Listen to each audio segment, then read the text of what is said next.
Tonight, we explore a darker twist in the Harry Potter story. What if James and Lily Potter never truly died that night in Godric's Hollow? What if their deaths were only a lie, a desperate plan created to hide them from Voldemort, the Ministry, and perhaps even their own son?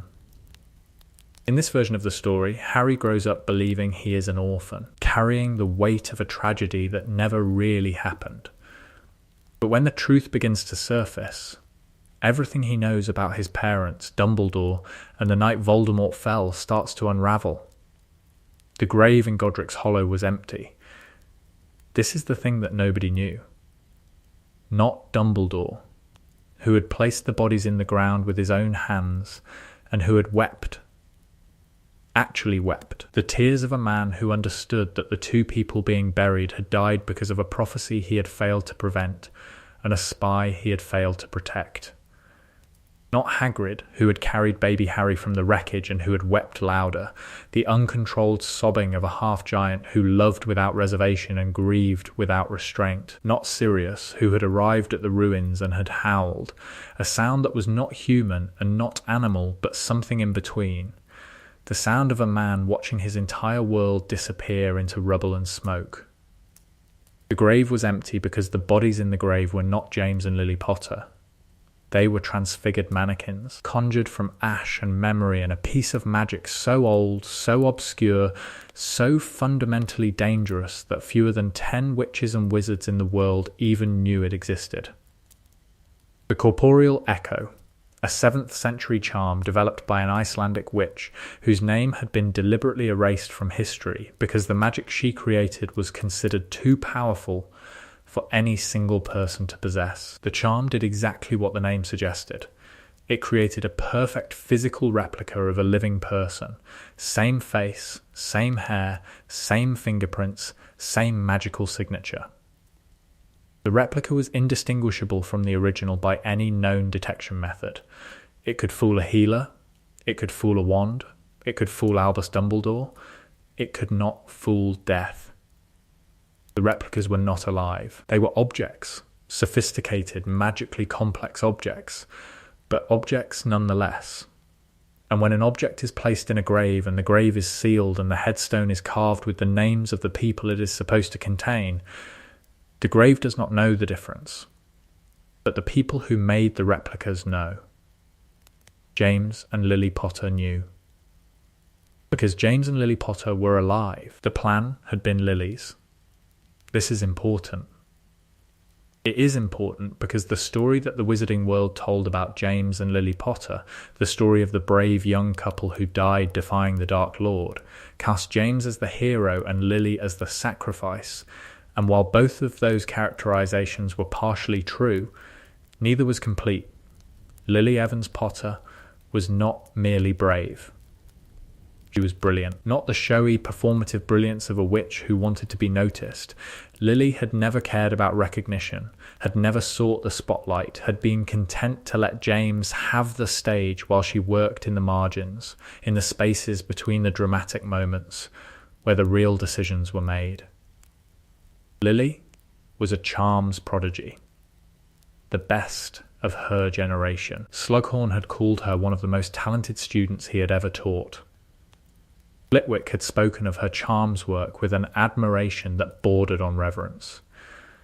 She had a gift for seeing the connections between magical disciplines that other practitioners treated as separate, charms and transfiguration and ancient runes and arithmancy, all woven together in her mind like threads in a tapestry, each one strengthening the others. The corporeal echo was a charm, an extraordinarily complex charm, buried in a text that Lily had found in the restricted section during her 7th year, and that she had spent 4 years studying, refining, and adapting for a purpose that did not exist when she found it, but that became. As the war intensified and the prophecy was spoken and the crosshairs narrowed on her family, desperately, urgently necessary. She told James in September of 1981. They were in the cottage at Godric's Hollow. Harry was 15 months old, sleeping in his crib. The Fidelius charm had been cast 3 weeks earlier, with Peter Pettigrew as secret keeper, a decision that Lily had argued against and that James had insisted on, because James trusted his friends with the unexamined loyalty that was both his greatest strength and his most dangerous weakness. "I don't trust Peter," Lily said. "You've said that. I'm saying it again." "Lily, he's weak, James. I've watched him for 7 years. He gravitates toward power. He attached himself to you and Sirius because you were the strongest, the most popular, the most protected. And now, the strongest person in the world is Voldemort. What do you think Peter will do when Voldemort offers him protection?" James was quiet. He was sitting in the armchair by the fire, his glasses slightly askew, his hair standing up the way it always stood up, the genetic rebellion that Harry would inherit. He was 21 years old. He was tired. They had been fighting since they graduated, 3 years of order missions, 3 years of danger, and the last year had been the worst. The narrowing of the target, the increasing isolation, the slow, suffocating contraction of their world from a community of friends and allies to a cottage in a village with a charm on it that depended on the loyalty of one man. "Peter is my friend," James said. "Peter is a coward who happens to be your friend. Those are not mutually exclusive." "Then what do you suggest?" Lily sat down, pulled a sheaf of parchment from beneath the cushion. She had hidden it there 3 days ago, because the conversation she was about to have was one she had been preparing for and dreading in equal measure. "I found something," she said. "A charm. Old, very dangerous. It creates a perfect replica of a living person, indistinguishable from the original. A decoy. 2 decoys. One of you, one of me. We place them in the cottage. We trigger the defenses. And when Voldemort comes, when Peter breaks, because Peter will break, Voldemort finds the decoys, not us. And Harry? Harry stays in the crib with a protection." James's face changed. "Lily, listen to me. I've been working on something. A protective charm. Based on sacrificial magic, the oldest, most powerful kind. If I anchor the charm to Harry through the replicas, through the act of appearing to die for him, the charm activates. It creates a shield that no dark magic can penetrate, including the killing curse. You're talking about faking our deaths. I'm talking about saving our son. By abandoning him. By protecting him in the only way that works. James, I have run the calculations. I have consulted every source. The corporeal echo combined with the sacrificial shield is the only configuration of magic that can protect Harry from the prophecy. Dumbledore's plan, the Fidelius, the hiding, the trust in Peter, it will fail. I know it will fail. And when it fails, if we are there, if we are real, if we die for real, Harry is protected, yes, but he is alone. An orphan raised by muggles. My sister, Petunia, who hates magic, who hates me, who will raise our son in a cupboard under the stairs and tell him he is nothing. James went still. How do you know she'll? Because I know my sister. I know what she is. And I will not condemn my son to 10 years of her cruelty because we were too brave to consider the alternative. The word brave landed like a slap, because bravery was James's identity. Bravery was the Gryffindor core, the thing that defined him, the quality that had led him to stand against Voldemort and join the Order and marry a Muggle-born witch in the middle of a war that was hunting Muggle-borns. Bravery was what James Potter was. And his wife was telling him that bravery was not enough. "What does the alternative look like?" James asked. "We disappear. The replicas die. The wizarding world believes we're dead. Harry is protected by the sacrificial shield, which is powered by the replica's destruction. The magic doesn't require real death, only the appearance of sacrifice, the genuine intent behind it. We go into hiding. Deep hiding. Not Fidelius hiding, Muggle hiding. New names, new faces, new lives. And Harry? Harry goes to Dumbledore. Dumbledore places him where the blood protection is strongest, and we watch, from a distance, in secret. We watch our son grow up, and we protect him from the shadows, and when the time comes, when Voldemort returns, because Voldemort will return, we come back. You're asking me to abandon my son. I'm asking you to save him by giving up the one thing you value most. What's that? Being seen, being the hero, being James Potter, the man who stood and fought and never ran. James looked at Lily, at the green eyes, fierce and wet and absolutely certain, at the face of the woman he loved more than anything in the world, more than his friends, more than his principles, more than his identity as a brave man. How long? He asked. As long as it takes. Years? Probably. Harry won't know us. Harry will be alive, and alive is better than known. James was quiet for a very long time. The fire crackled. Harry made a sound in his sleep, a small, contented murmur, the sound of a baby who does not know that his parents are deciding his fate. "All right," James said. "Tell me how it works." The night of October 31st, 1981, went like this. Lily placed the replicas in the cottage at 6 o'clock in the evening. The process took 40 minutes. The corporeal echo was demanding magic, draining, requiring a sustained act of concentration and willpower that left Lily pale and shaking afterward. James caught her when she swayed, held her until the trembling stopped. "Are they perfect?" James asked, looking at the replica of himself standing in the hallway, wearing James's spare glasses, its face a mirror of his own. "Perfect," Lily said. "Magically, physically, in every measurable way. Even Dumbledore won't know. And the shield? Anchored. Through me. Through the replica. The intent is real, James. The magic doesn't care whether the body is real. It cares whether the love is real. And the love is real. I know it is." They took Harry from his crib, wrapped him in the blanket with the golden snitches, held him between them. One last moment, one last breath, the three of them together in the cottage that had been their home. Then they placed Harry back in the crib. The replica Lily moved to the nursery door. The replica James moved to the foot of the stairs, and James and Lily Potter, under a disillusionment charm so powerful that Lily had spent 3 months perfecting it, a charm that bent light and sound and magical detection around them like water around a stone, walked out the back door of the cottage in Godric's Hollow and into the October night. They were 3 streets away when they heard the explosion. Lily stopped, turned. The sky above the village was lit with green light, the particular green of the killing curse, reflected off the clouds.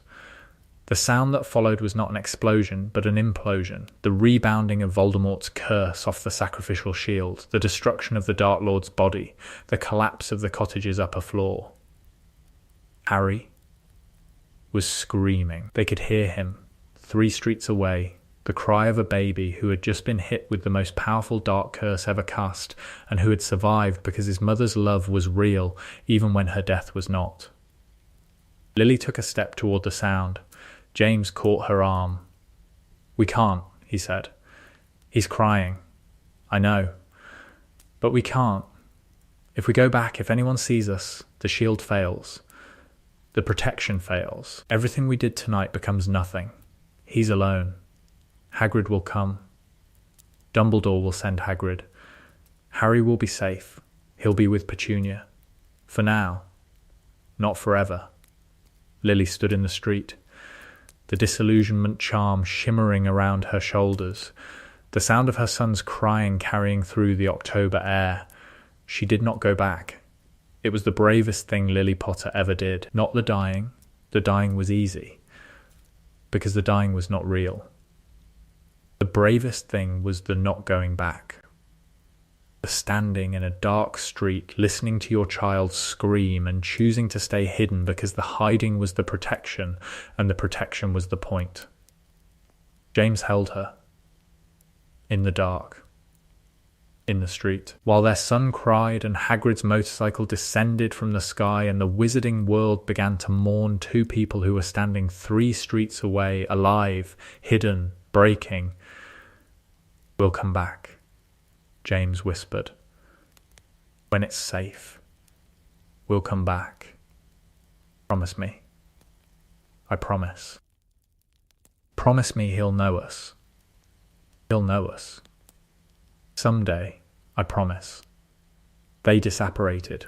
The crack of displacement was lost in the noise of the collapsing cottage and the arriving responders, and the wailing of a baby who did not understand why his mother was not coming. They became the Evanses. Martin and Elena Evans, a young couple from Kent who moved to a small village in Cornwall and opened a bookshop and lived the quiet, unremarkable, desperately constrained life of 2 people hiding from a world that believed they were dead. The transformation was Lily's work. Appearance charms, permanent, deep, woven into the skin rather than layered on top of it. James's messy black hair became neat brown. His face lost its distinctive Potter angularity. Becoming rounder, softer, forgettable, Lily's red hair became dark blonde. Her green eyes became brown. The eyes were the hardest part. Lily stood in front of the bathroom mirror in their new house, a small cottage, not unlike Godric's Hollow, with a garden and a gate and a door that locked with a key rather than a charm, and watched her green eyes turn brown and felt something leave her. "Those are Harry's eyes," she said. "Were Harry's eyes," James said. "He still has them. But he won't see them in my face anymore. When he looks at me, if he ever looks at me, he won't see the connection. The connection is deeper than eye colour." "I know, but eye colour was the proof. The visible, undeniable proof that he was mine." James stood behind her, put his hands on her shoulders, looked at her reflection, the brown-eyed stranger, who was his wife, who was the love of his life, who had orchestrated their disappearance with the brilliance and the ruthlessness and the devastating, unsentimental clarity that made her, in James's opinion, the most extraordinary person he had ever known. "We'll get them back," James said. "When it's over, we'll reverse everything. You'll have your eyes and I'll have my hair, and Harry will look at you and see himself." "When?" "When it's safe." "When is it safe?" "When Voldemort is truly gone, not diminished, not reduced. Gone, that could be years. It will be years." "James, I know." They stood in the bathroom. 2 people, new faces, new names, the same love carried forward into a life that was, in every external measure, a prison. A beautiful, peaceful, devastating prison, where the walls were made not of stone but of secrecy, and the sentence was not 2 years or 5 years or 10 years, but however long it took for a Dark Lord to die permanently, and for a boy to grow up safe. They watched. This is the part of the story that the world would later find hardest to forgive. Not the faking. The faking could be understood, rationalized, even admired as a strategic masterstroke. But the watching. The years of watching. The decade of standing at a distance while their son grew up without them. Harry went to Petunia, as Lily had predicted. Dumbledore placed him there, with a letter and a blanket, and the assumption that blood protection would keep the boy safe. And Lily, standing in her bookshop in Cornwall, 300 miles from Privet Drive, felt the blood protection activate and knew that her sister had taken her son, and that her son was alive. She also knew, with the certainty of a woman who understood her sister the way only siblings can understand each other, that Harry's life at Privet Drive would be miserable. "We should intervene," Lily said, on a Tuesday evening in November 1981, 3 weeks after the plan. She was standing in the kitchen of their cottage, her hands gripping the counter, her face, Elena Evans's face, brown-eyed, blonde-haired, a mask of controlled anguish. "We can't," James said. "He's with Petunia. He's alive. Being alive is not the same as being well. Being well is a luxury. Being alive is the baseline. I did not go through all of this, the charm, the replicas, the disappearing, so that my son could be alive and miserable. I did it so that he could be alive and protected. And if Petunia is what? Cruel? Neglectful? We knew this, Lily. You told me before the plan exactly what Petunia would be. And you chose the plan anyway. I chose the plan because the alternative was worse. And the alternative is still worse. If we reveal ourselves, the shield fails. If the shield fails, Harry is vulnerable. And if Harry is vulnerable, Voldemort, whatever is left of Voldemort, can find him. Voldemort is gone. Voldemort is diminished. Not gone. You know the difference. You calculated the difference. You told me in the cottage before the plan that the Horcruxes made him immortal, that he would come back, that we needed to be ready. Lily was quiet. The kitchen was quiet. Outside, the Cornish rain fell on the garden. I hate this, Lily said. I know. I hate every second of every day that I am not with my son. I know. And I hate that you're right. That the plan requires this. That the protection requires distance. And the distance requires suffering. And the suffering is necessary, and the necessity does not make it bearable. No, James said. It does not. They stood in the kitchen. Martin and Elena Evans. Two dead people living a life that was not theirs, in bodies that were not theirs, 300 miles from a son who did not know they existed. James put his arms around Lily. Lily put her face against his chest, and they stood there, in the kitchen, in the rain, holding each other. Because holding each other was the only thing that was still real. They kept watch through a network so carefully constructed that even Dumbledore did not detect it. Lily had placed monitoring charms on Privet Drive before the plan. Subtle charms, woven into the fabric of the house, invisible to standard detection, feeding information back to a paired receiver in the cottage in Cornwall. The charms told Lily everything. Harry's vital signs, his magical fluctuations, the emotional temperature of the household, measured through the ambient magical field that all wizards generate.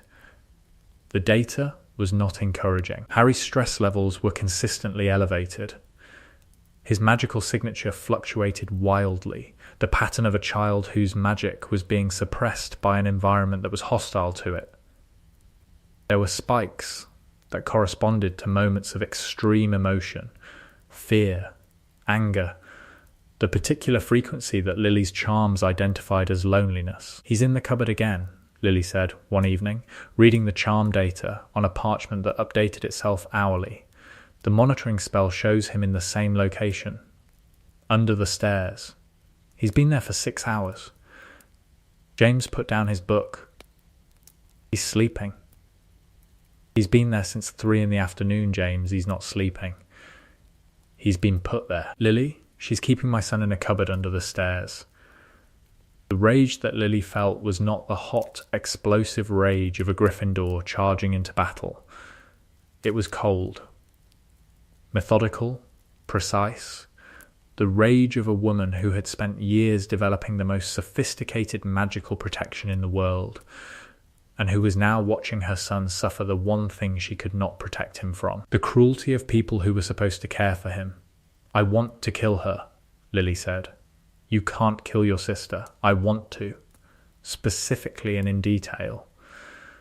The plan did not account for this. The plan assumed basic human decency.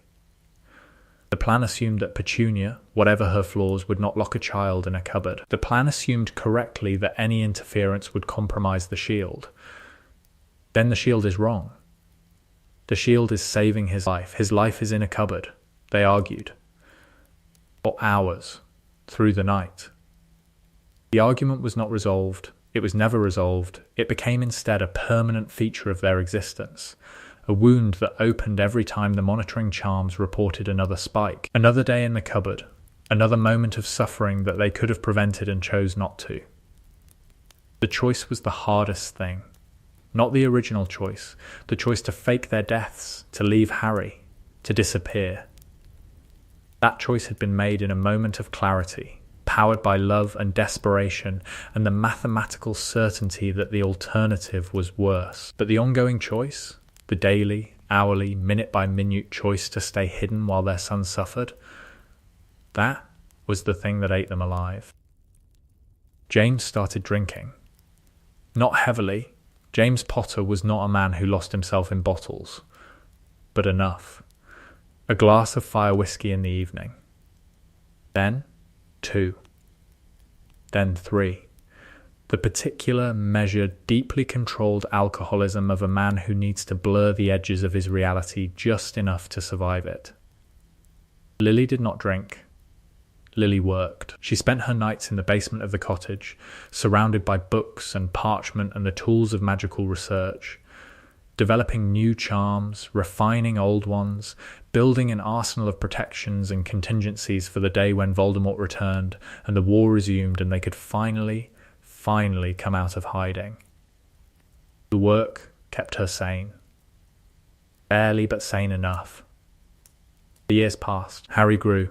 The monitoring charms reported his first accidental magic. At 5, a burst of energy that shattered a window at Privet Drive. Lily cried. Not from sadness, from pride. He's strong, she said. The magical signature is, James. It's extraordinary. For a 5-year-old. He's our son.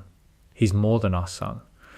The sacrificial shield has enhanced his natural abilities. The magic I wove into the protection, it's been growing with him.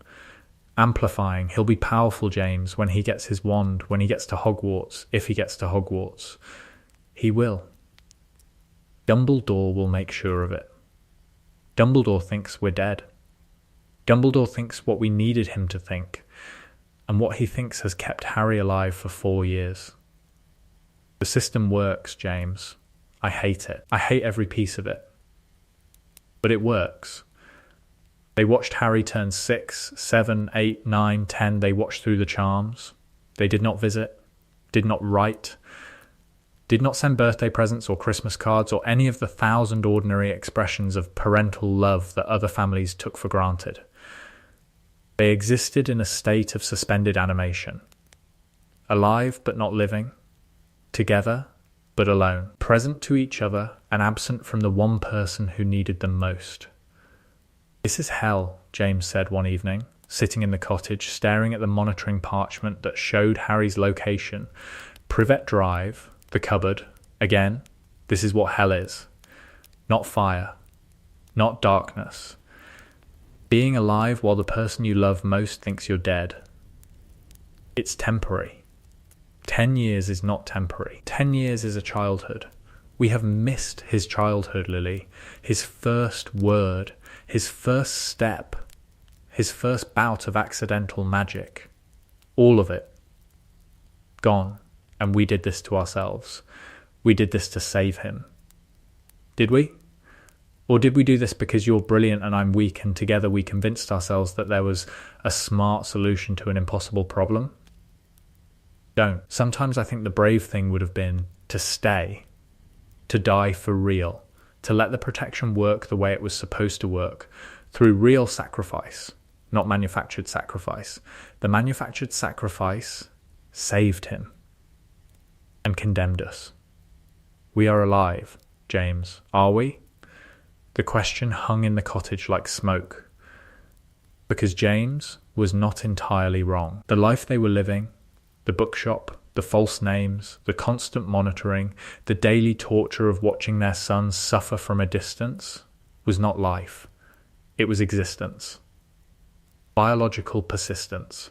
The physical continuation of 2 organisms that had lost the thing that made the continuation meaningful. We are alive, Lily said again, and we are going to stay alive because Voldemort is coming back. And when he does, Harry will need us. Not the memory of us, not the legend of us. Us alive with wands in our hands and a plan in our heads and the knowledge of everything we've learned in the years we've been watching. What have we learned? Everything. I've mapped the Horcruxes, James, while you've been sitting in this chair feeling sorry for yourself. Which, by the way, is valid, and I love you and we can discuss it later. I have been working. I know about the diary. I know about the ring. I know about the locket. I figured out the locations through magical trace analysis that I developed in the basement. How many? 6 that I can confirm. The diary, the ring, the locket, the cup, the diadem, and something else, something in Harry's scar, a fragment that was created accidentally the night of the attack. There may be a 7th. I've detected traces of Horcrux-level soul magic around the Dark Lord's snake, but I cannot confirm it from this distance that one may have been created recently after his return. 7 pieces of his soul. 7 anchors. And I know where at least 4 of them are. When the time comes, when he returns, we don't have to wait for Harry to figure it out. We can move. Immediately, while Voldemort is still weak, James looked at his wife, at the brown eyes that were not her eyes, at the blonde hair that was not her hair, at the face that was not her face but that contained, behind the disguise, the same person he had married, brilliant, fierce, relentless, the most dangerous woman alive and the most loving, and the contradiction between the two was not a contradiction at all, but a unity, because the love was what made her dangerous. I married the most extraordinary person in the world, James said. Yes, you did, and she's going to save it. We're going to save it. Together, James stood, put down the fire whiskey, had not touched it since. Show me the map, he said. Lily showed him. The Horcrux locations, the magical trace analysis, the years of work she had done in the basement while James sat in the chair and the world believed them dead, and their son grew up in a cupboard. The plan evolved. The original plan, fake the deaths, hide, wait, became something larger, something active. A shadow war, fought from a cottage in Cornwall by 2 dead people who were the most informed, most prepared, most motivated combatants in the wizarding world. They could not reveal themselves. Not yet. The shield required their death to remain unchallenged. But they could prepare. They could position resources. They could lay groundwork that would, when the moment came, allow them to act with a speed and effectiveness that no one, not Dumbledore, not Voldemort, not the Ministry, would anticipate. Because the dead have one advantage that the living do not. Nobody is watching the dead. The Hogwarts letter arrived at Privet Drive on July 31st, 1991. Lily tracked it through her monitoring charms, watched the magical signature of the letter move through the postal system, Muggle first, then Wizarding, then the cascade of intervention when the Dursleys intercepted it and the letters multiplied and Hagrid arrived on the island. He's got it, Lily said, at midnight, reading the charm data. Hagrid gave him the letter. James was beside her. They were in the basement, the workshop, the laboratory, the war room. Parchment covered the walls, Horcrux locations, magical trace analyses, contingency plans labelled A through Q. The accumulated work of 10 years of preparation. He's going to Hogwarts, James said. Yes, he's going to Diagon Alley. Yes, he's going to walk into the Leaky Cauldron and people are going to recognise him and shake his hand and tell him he's famous. Yes. And he won't know why. He won't understand. He's spent 10 years in a cupboard thinking he's nobody, and in 3 hours he's going to discover he's the most famous person in the wizarding world, and no one is going to be there to help him understand it. Hagrid will be there. Hagrid is wonderful. Hagrid is also not his parent. Lily set down the parchment, looked at James. We can't go, she said. You know we can't. I know. The shield, I know. Lily, I know the shield. I know the math. I know the plan. I know all of it. But my son is about to discover he's a wizard and I'm sitting in a basement in Cornwall reading about it on a piece of enchanted parchment instead of being there to tell him. I know. This was supposed to be temporary. It was. It's been 10 years. I know. They sat in the basement. 2 dead people. Watching their son's life unfold through monitoring charms and stolen glimpses and the constant, gnawing, never diminishing pain of absence. They followed Harry to Diagon Alley. Not physically. The risk was too great, the chance of being recognised too high, even with the appearance charms. They followed through means that Lily had developed over the decade, a variation on the monitoring charm that allowed her to observe a location remotely, like a magical closed-circuit camera, without being present.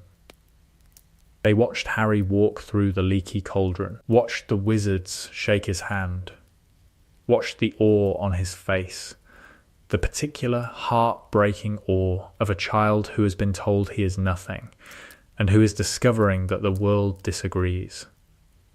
They watched him enter Ollivanders, watched the old man present wand after wand, watched the Holly Wand choose Harry, brother to Voldemort's Phoenix Feathercore, the connection that Lily had anticipated and that confirmed, through wand lore, the link between Harry and the Dark Lord that the sacrificial shield had created. The brother wand, Lily said. I was right. You're always right. Not always. But about this, yes, the shield created a bridge between Harry and Voldemort. The wand confirms it. Is that dangerous? It's useful. The bridge works both ways. Harry can access Voldemort through it, and Voldemort can access Harry. But Harry has the shield. And the shield makes the bridge asymmetric. Harry can look through it without being seen. Voldemort cannot. You built a one-way mirror into our son's scar. I built a tactical advantage into our son's protection. The mirror is a fringe benefit. James looked at his wife, at the woman who had, over 10 years, evolved from a brilliant witch into something else entirely, a strategic architect, a designer of magical systems so complex that they operated on principles that no one else in the world could fully understand. You terrify me sometimes, James said. Good, that means I'm doing it right. Harry's sorting was the first surprise. Gryffindor. Of course, Gryffindor. Lily and James watched through the remote monitoring charm, sitting in the basement of the cottage in Cornwall, and when the hat shouted Gryffindor. James let out a whoop that rattled the tools on the workbench. That's my boy. Lily smiled. The real smile, the one that the appearance charm could not fully disguise, the smile that was Lily Evans, green-eyed and fierce, shining through the mask of Elena Evans. Our boy, she said. They watched him sit at the Gryffindor table, watched him shake hands with Ron Weasley, watched Dumbledore's speech and the feast and the first night in the tower. They watched Snape's first potions class. Watched Snape look at Harry with the complicated, anguished, guilty expression that Lily recognized from decades of knowing Severus Snape. He sees me, Lily said quietly, when he looks at Harry. He sees my eyes. I know. He loved me, James. He still does. I know that too. And Harry doesn't know. Doesn't know that the man glaring at him in the dungeon loved his mother since childhood and carries the guilt of her death, of my death, like a wound that won't close. What are you thinking? I'm thinking that when we come back, when we reveal ourselves, the first person I need to see is Severus. Before Dumbledore, before the Ministry, before anyone. Because Severus has been carrying this for 10 years, and he deserves to know that the woman he's mourning is alive. He'll be furious, he'll be devastated, and then furious, and then relieved, and then furious again. That's the Severus cycle. You know him well. I knew him. Before everything went wrong between us, I knew the boy who showed me magic under a tree in Cokeworth, and I've watched, through the monitoring charms, the man he became, the spy, the teacher, the protector of my son. He's doing what I asked him to do, James, without knowing I asked, without knowing I'm alive. He's protecting Harry because he loved me. And the love hasn't faded, and the guilt hasn't faded, and both of them are driving him to do the right thing. That's the saddest thing I've ever heard. It's the bravest thing I've ever heard. Severus Snape is the bravest person I know, and I say that as someone married to a man who agreed to fake his own death and abandon his son. James was quiet. Then, when we come back, you're going to have a very complicated conversation. Several, I expect. I'll wait in the car. We don't have a car. Then, I'll wait in the bookshop. The years at Hogwarts accelerated the timeline. Every danger Harry faced, the Philosopher's Stone, the Chamber of Secrets, the Dementors, the Triwizard Tournament, was a test of the shield, a test of the plan, a test of Lily and James's nerve. Each year brought new threats, new intelligence, new data that Lily incorporated into the expanding map of Voldemort's Horcrux network. And each year, James came closer to breaking. He fought a basilisk, James said, after second year. They were in the kitchen. The monitoring charms were showing Harry recovering in the hospital wing, alive, unharmed, but with the specific magical residue that indicated exposure to basilisk venom and phoenix tears, which was a combination that should not exist outside of a textbook. He survived. He was 12. The shield is not supposed to include basilisks, Lily. The shield is supposed to protect him from Voldemort.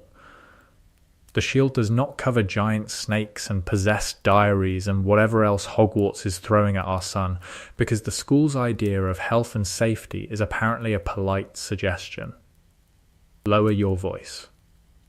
I will not lower my voice. Our son, our 12-year-old son, just fought a 60-foot serpent in a secret chamber underneath his school, and we were sitting in Cornwall reading about it on a piece of parchment.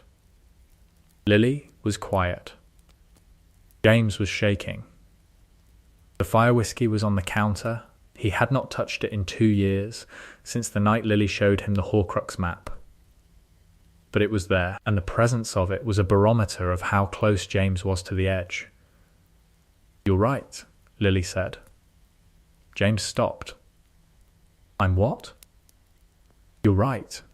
He shouldn't be facing these things alone. He shouldn't be in a school where a basilisk can attack children. He shouldn't be without his parents." But the plan is still the plan, and the plan requires that we stay dead until Voldemort returns. Because when Voldemort returns, the shield is the only thing that will save Harry, and the shield requires our death to be unchallenged. How much longer? I don't know. The Horcrux in the diary was destroyed tonight. Harry destroyed it with a basilisk fang, which is one of the few substances capable of destroying a Horcrux. That's one down. At least 5 more to go, plus the fragment in Harry's scar. And when they're all destroyed, Voldemort is mortal. And when Voldemort is mortal, the shield is no longer necessary. And when the shield is no longer necessary, we can come back. Promise me. I promise. Promise me that when the time comes, when all the Horcruxes are gone and Voldemort is mortal, you will not find another reason to wait. Promise me that we will go to our son and tell him the truth. I promise, James, even if the truth destroys him. Even then. The Triwizard Tournament. The graveyard. Voldemort's return. They watched through the monitoring charms. Watched the graveyard. Watched the ritual. Watched Voldemort rise from the cauldron, reborn, terrible. The red eyes and the flat face and the new body that the old magic had constructed from bone and blood and flesh. Watched Harry fight. Watched the Brother Wands connect. Watched the Priori Incantatum, the ghosts emerging from Voldemort's wand. Cedric. The old man. The woman. And then? And this was the moment that nearly ended everything. The replicas. not Lily and James. The replicas. The corporeal echoes emerging from the tip of Voldemort's wand, because the wand remembered the curse it had cast at Godric's Hollow, and the curse it remembered casting had hit the replicas. The replicas had been designed to be indistinguishable from living people by every form of magical detection, including the wand's own memory of its kills. The corporeal echo was that thorough, that complete. The wand could not tell the difference. And so the echoes it produced were perfect. Lily's face, James's face, their voices, their love, all of it rendered in spectral gold as if they had truly died. The replicas looked like Lily and James, spoke like Lily and James, said the things that Lily and James would have said. Hold on, Harry, and we're so proud of you, and let go, sweetheart, let go. Because the corporeal echo charm was so perfect, so complete, that even the ghost echoes produced by Priori Incantatem behaved as the originals would have. In the basement in Cornwall, watching through the monitoring charm, Lily pressed her hand against her mouth and cried, because her son was looking at her face, for the first time since he was 15 months old. Her face, the replica's face, but her face, the green eyes and the red hair and the expression of absolute unconditional love. And Harry was reaching for it, reaching for his mother's ghost with the desperation of a boy who had grown up without her and who was now seeing her for the first time, and who did not know, could not know, that the woman he was reaching for was not real. And the woman he was reaching for was not real. But the woman sitting in a basement in Cornwall, crying, watching her son reach for a ghost that wore her face, that woman was real, and her love was real, and the distance between the real and the replica was 300 miles and 10 years, and the entire devastating, impossible weight of the choice she had made on an October night when her son was 15 months old. I can't do this anymore, Lily said. I know, James said. He saw me. He saw my face, and he doesn't know I'm alive. I know. We have to come back. James, we have to come back. Voldemort is here. He's returned. The thing we've been waiting for has happened. The shield has done its job. It protected him in the graveyard. The protection worked. But the Horcruxes, I know where 4 of them are. I've known for years. We can start destroying them immediately. We don't have to wait for Harry to figure it out. We don't have to wait for Dumbledore to put the pieces together. We have the information. We have the plan. We have 10 years of preparation. And the shield? The shield is anchored in Harry's blood, in the protection. It doesn't require our death to sustain. It required our death to activate. It's been active for 14 years. It's stable, self-sustaining. I checked the math 100 times. If we reveal ourselves, the shield will hold. You're sure? I'm sure. James looked at his wife, at Elena Evans's brown eyes that were, behind the charm, Lily Potter's green, at the face that was not her face but that contained, undeniably, the person he loved. When? Now tonight, before I lose my nerve. You never lose your nerve. I'm losing it now. If I wait one more day, one more hour, I will not be able to do it. The fear will win. The caution will win.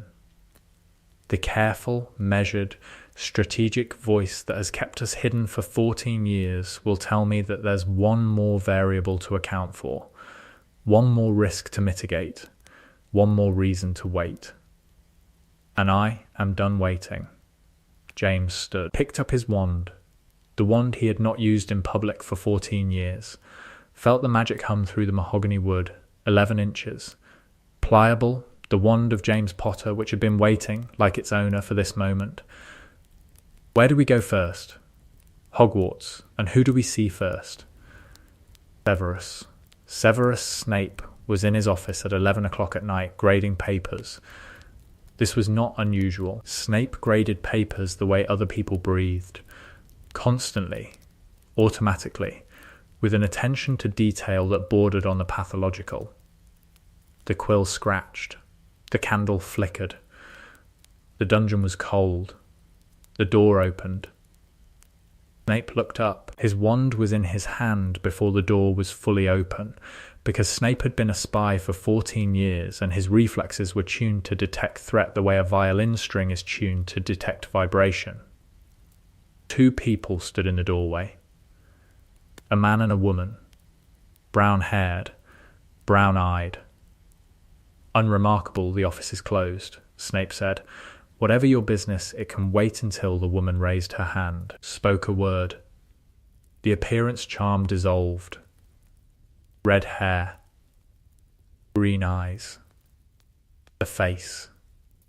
Snape's wand dropped. Not fell, dropped. His fingers simply stopped working. The quill stopped. The grading stopped. Everything stopped. Because the world had just done something impossible and Snape's brain was attempting to process the impossible while simultaneously shutting down every non-essential system in order to devote maximum processing power to the task.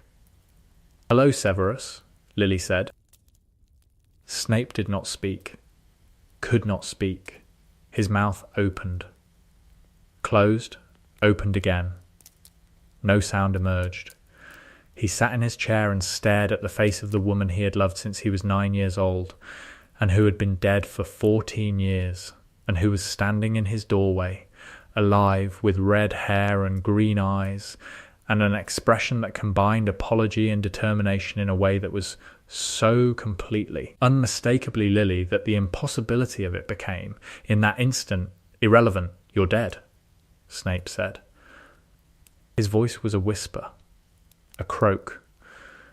The sound a man makes when his vocal cords have forgotten how to produce volume because every drop of energy in his body has been redirected toward keeping his heart beating. "We faked it," Lily said. The corporeal echo. "I developed it. The bodies in the grave were replicas. We've been in hiding for 14 years. Snape stared. His face was doing something that no student had ever seen, something that no member of the Order had ever seen, something that only one person in the world had ever seen, and that person was standing in front of him. Severus Snape was crying, not the controlled, manageable tears of a person who has received surprising news. The devastating, full-body, absolutely uncontrollable crying of a man whose grief has been the central organizing principle of his existence for 14 years and who has just discovered that the grief was based on a lie. 14 years, Snape said. The words came out between sobs, broken and raw. "I have spent 14 years mourning you, protecting your son, serving Dumbledore, serving the Dark Lord, playing both sides, carrying the guilt, carrying the love, carrying the weight of your death on my shoulders every single day for 14 years. And you were alive.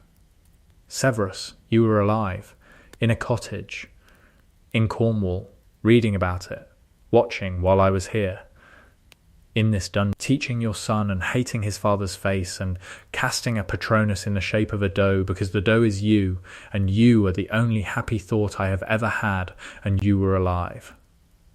James stepped forward.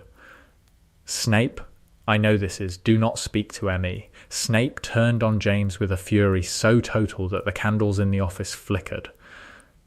"Do not speak to me, Potter. Not now. Not ever. You took her. You married her. And then you took her again. You took her from the world, from me, from her son. Because you and your wife decided that your brilliant plan was more important than the truth. The plan saved Harry. The plan destroyed Harry. Your son grew up in a cupboard. Your son spent 10 years being abused by muggles while you sat in Cornwall and watched. I have spent 4 years teaching your son, protecting your son, looking into your son's eyes, Lily's eyes, and seeing the damage that your plan inflicted on a child who deserved better. That's fair. Lily said. Fair? Nothing about this is fair. Nothing about any of this has ever been fair. You died and I broke and I spent 14 years putting myself back together around the shape of your absence, and now you're here and the absence is gone and I don't know what shape I am anymore. Lily walked across the office. Slowly, carefully, the way you approach a wounded animal. She stopped in front of Snape's desk. Looked at him. Green eyes meeting black. I'm sorry, she said. I am more sorry than I know how to say. I did what I thought was right. I was wrong about some of it. I was wrong to let Harry suffer. I was wrong to let you suffer. But the shield worked. Severus, it saved Harry. In the graveyard against Voldemort, the shield held. And that was the point. The whole point. The point was to save your son at the cost of everyone else's sanity. Yes, exactly, Snape stared at her. The tears had stopped. The fury had faded. What remained was something else. Something quiet. Something exhausted. Something that looked like the face of a man who has been carrying a weight for 14 years and who has just had the weight lifted and who does not yet know how to stand without it. You're alive, Snape said. Not a question. A statement, a fact being established. The foundation of a new reality. I'm alive. You're here. I'm here. You're... He stopped. Swallowed. You haven't changed. I've changed a lot, actually. 14 years of hiding will do that. Your eyes haven't changed. No, the eyes are the same. Snape looked at her. At the green eyes. The same eyes. The same eyes that had looked at him in Cokeworth when they were 9. The same eyes that had looked at him in the Great Hall when the hat said Gryffindor. The same eyes that had looked at him for the last time. The last time he thought was the last time, in a corridor at Hogwarts when she told him they were no longer friends. I have a lot of questions, Snape said. I know. I am very angry. I know. I may be angry for a long time. That's fair. But you're alive. I am. And that, despite everything, is the best thing I have ever heard. They told Harry on a Saturday morning in June. Not at Hogwarts. At the Burrow. Because Lily had insisted with the quiet, absolute, non-negotiable certainty that was her particular brand of determination, that the conversation happened in a place that was warm, that was safe, that was surrounded by people who loved Harry. Molly Weasley, who had been told 3 days earlier and who had spent those 3 days cycling through shock, fury, grief, more fury, then a resigned, grudging acceptance that was not forgiveness but was acknowledgement, had agreed to host the conversation. Arthur, who processed impossible information with the unflappable patience of a man who had spent his career studying rubber ducks, had simply said, "Well, this changes things." Ron and Hermione were there. They had been told the night before. Hermione's reaction had been a 40-minute analysis of the magical theory behind the corporeal echo and the sacrificial shield, interspersed with tears. Ron's reaction had been, "So they're alive? Harry's parents are alive? Bloody hell." Harry arrived at the Burrow at 10 o'clock. Walked into the kitchen. Saw the usual Weasley chaos, the dishes washing themselves, the clock on the wall, the garden full of gnomes. Saw Ron and Hermione sitting at the table looking at him with an expression he did not recognise. "What?" Harry said. "Sit down, mate," Ron said. "Why? Just sit down." Harry sat. The kitchen was quiet, an unusual state for the Burrow where silence was approximately as common as unicorn sightings. The door opened. 2 people walked in. A man. Dark hair, glasses, a face that Harry had seen in photographs and mirrors and the silver ghosts of Priori Incantatem, a face that was his own face, 20 years older. A woman. Red hair. Green eyes. A face that Harry had seen in a photograph by his bed at Privet Drive, in a moving picture that Hagrid had given him. in a ghost in a graveyard and a mirror that showed the deepest desire of the heart. His mother, his father, standing in the doorway of the burrow kitchen. Alive. Harry did not speak, could not speak. The world had tilted sideways, and every assumption, every understanding, every piece of the foundation upon which he had built his identity, orphan, survivor, the boy whose parents had died for him, was crumbling. Harry, Lily said, his mother's voice. Not a ghost's voice, not a memory. A real voice, a living voice. A voice that was saying his name with a tenderness that he had never heard directed at him by anyone in his entire life. Harry, it's us. You're dead, Harry said. We're not. You died. In Godric's Hollow. Voldemort killed you. Voldemort killed our replicas. We used a charm. We faked our deaths. We've been in hiding for 14 years. Harry stared. The green eyes, his eyes, her eyes, the same eyes stared back. 14 years, Harry said. Yes, I was in a cupboard. For 10 years. In a cupboard under the stairs, being told I was a freak, being told I was worthless, being starved and punished and locked in the dark. I know. You know? I monitored you. Through charms. I watched everything. You watched. Yes, you watched me being locked in a cupboard by my aunt, and you did nothing. The shield, I don't care about the shield. The kitchen was silent. The dishes had stopped washing themselves. The clock on the wall showed every hand pointing at mortal peril. I was alone, Harry said. I was a child. I was alone. And you were alive. And you chose to stay hidden. You chose the plan over me. I chose your survival over your happiness. That is the worst choice a parent can make. And I made it. And I would make it again. How can you say that? Because you're alive. Because you survived the graveyard. Because the shield worked. Because every sacrifice, every year of hiding, every day in that cupboard, every moment of your suffering, paid for the protection that kept you alive when Voldemort tried to kill you. That doesn't make it okay. No, it doesn't. Nothing makes it okay.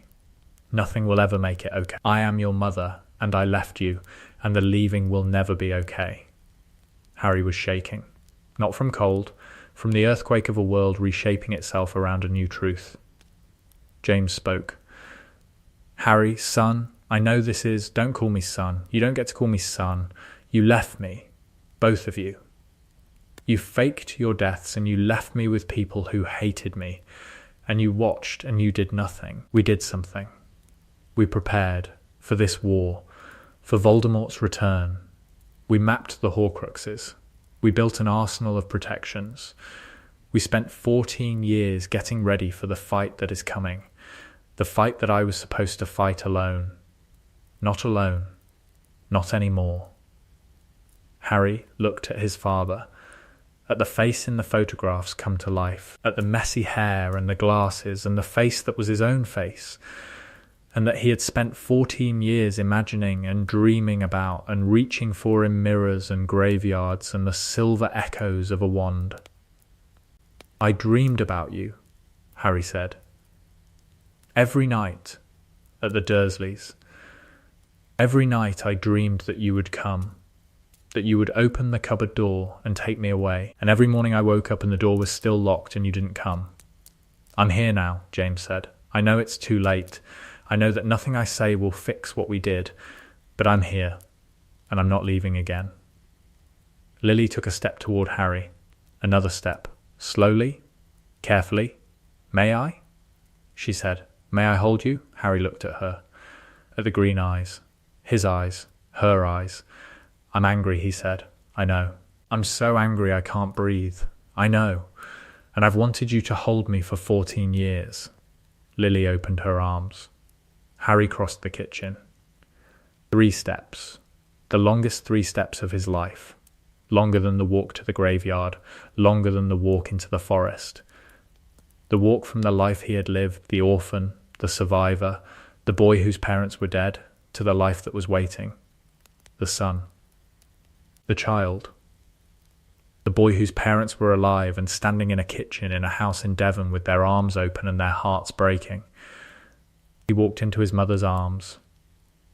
Lily held her son. For the first time in 14 years.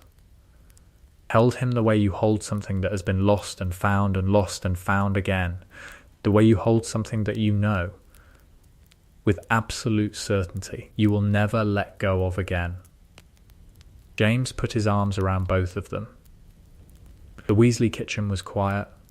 Ron was crying. Hermione was crying. Molly was crying so hard that the dishes started washing themselves again in sympathy. And Harry James Potter, the boy who lived, the boy who had grown up believing he was an orphan, stood in the arms of his living parents and felt the thing he had been reaching for since the day he was born. Home, not a place, not a castle or a cottage or a burrow, a feeling. The feeling of being held by the people who made you and who chose you and who made terrible, devastating, unforgivable choices because they loved you more than they loved being right. The feeling of not being alone. The war that followed was different because of them. Lily's Horcrux map accelerated the hunt by months.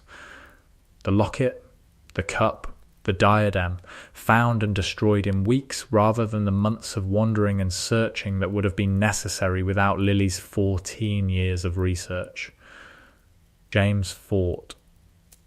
With a ferocity and joy that surprised the Order and terrified the Death Eaters. Because James Potter had spent 14 years in a cage of his own making, and the cage was open now, and the man who emerged was not the 21-year-old who went in, but something different, harder, wiser, more dangerous, fueled by the rage of a man who had watched his son suffer and who was now in a position to do something about it. Snape was complicated. Always complicated. He and Lily spoke 3 times before the final battle. Long, painful, necessary conversations that were not about love or forgiveness or the past, but about the war and the plan and the shared project of keeping Harry alive. They were soldiers first. Everything else was later. Harry fought beside his parents. In the Battle of Hogwarts, side by side, the Potter family, reunited, wands raised, facing the Dark Lord who had tried to destroy them 14 years ago and who was about to discover that the destruction had been incomplete. The Great Hall. The final duel, Harry and Voldemort, the Elder Wand, the rebounding curse. Voldemort fell, and Harry stood in the wreckage, alive, his parents behind him, his friends around him, and looked at the morning light coming through the shattered windows and felt something he had never felt before. Complete, not happy, happiness would come later. In the slow, complicated, imperfect process of building a relationship with parents he had not known for 14 years, of forgiving them for the unforgivable, of learning to be a son after a lifetime of being an orphan. But complete. The missing piece. The piece that had been absent since he was 15 months old, the piece that the Mirror of Eris had shown him in first year, the piece that the ghosts in the graveyard had almost given him, was here. Real, alive, his mother's hand on his shoulder, his father's hand on his other shoulder. "We're here," Lily said. "I know," Harry said. "We're not leaving. I know that too." James squeezed his shoulder. The gesture of a father. The gesture that Harry had imagined 1,000 times, in the cupboard, in the dormitory, in the tent during the Horcrux hunt. The gesture that had been missing for 14 years, and that was now present. "So," James said, "what do we do now?" Harry looked at the Great Hall, at the living and the dead, at the broken walls and the shattered windows and the morning light. "Now," Harry said, "we go home." "Where's home?" Harry looked at his mother, at his father, at the faces he had seen in photographs and mirrors and dreams. "Wherever you are," Harry said. Lily's eyes, green, bright, alive, filled with tears. "Then we're already there," she said. Years later, a reporter from the Daily Prophet asked Lily Potter the question that everyone wanted to ask. Was it worth it? The hiding, the years of watching, the pain you caused your son and the people who loved you. Was the plan worth it? Lily was in the garden of the house in Godric's Hollow, not the old cottage which had been preserved as a memorial, but a new house, built on the adjacent lot, where Harry and Ginny and the children came for Sunday dinner, and where James built increasingly elaborate Quidditch goals in the back garden. He considered the question. That's not a question I can answer, she said, because the answer requires comparing two realities, the one where we faked our deaths and the one where we died for real, and I can only experience one. But the outcome. Harry survived. The war was won. Harry would have survived regardless. The shield would have worked either way. The question is not whether Harry survived, but whether his survival was worth the cost of his childhood. And was it? Lily was quiet for a long time. In the garden, James was teaching Albus to fly. The boy was 7. He had Lily's eyes. He was laughing. Ask Harry, Lily said. The reporter asked Harry. Harry was in the kitchen, making tea.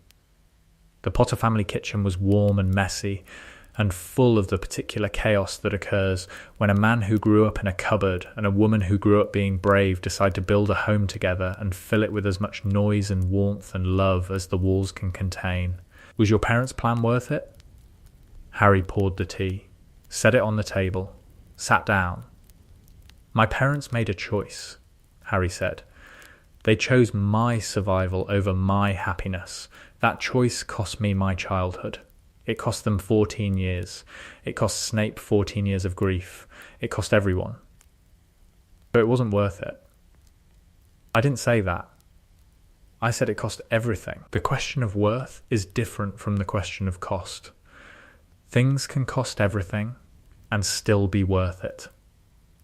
How? Because I'm here. Because my children have grandparents.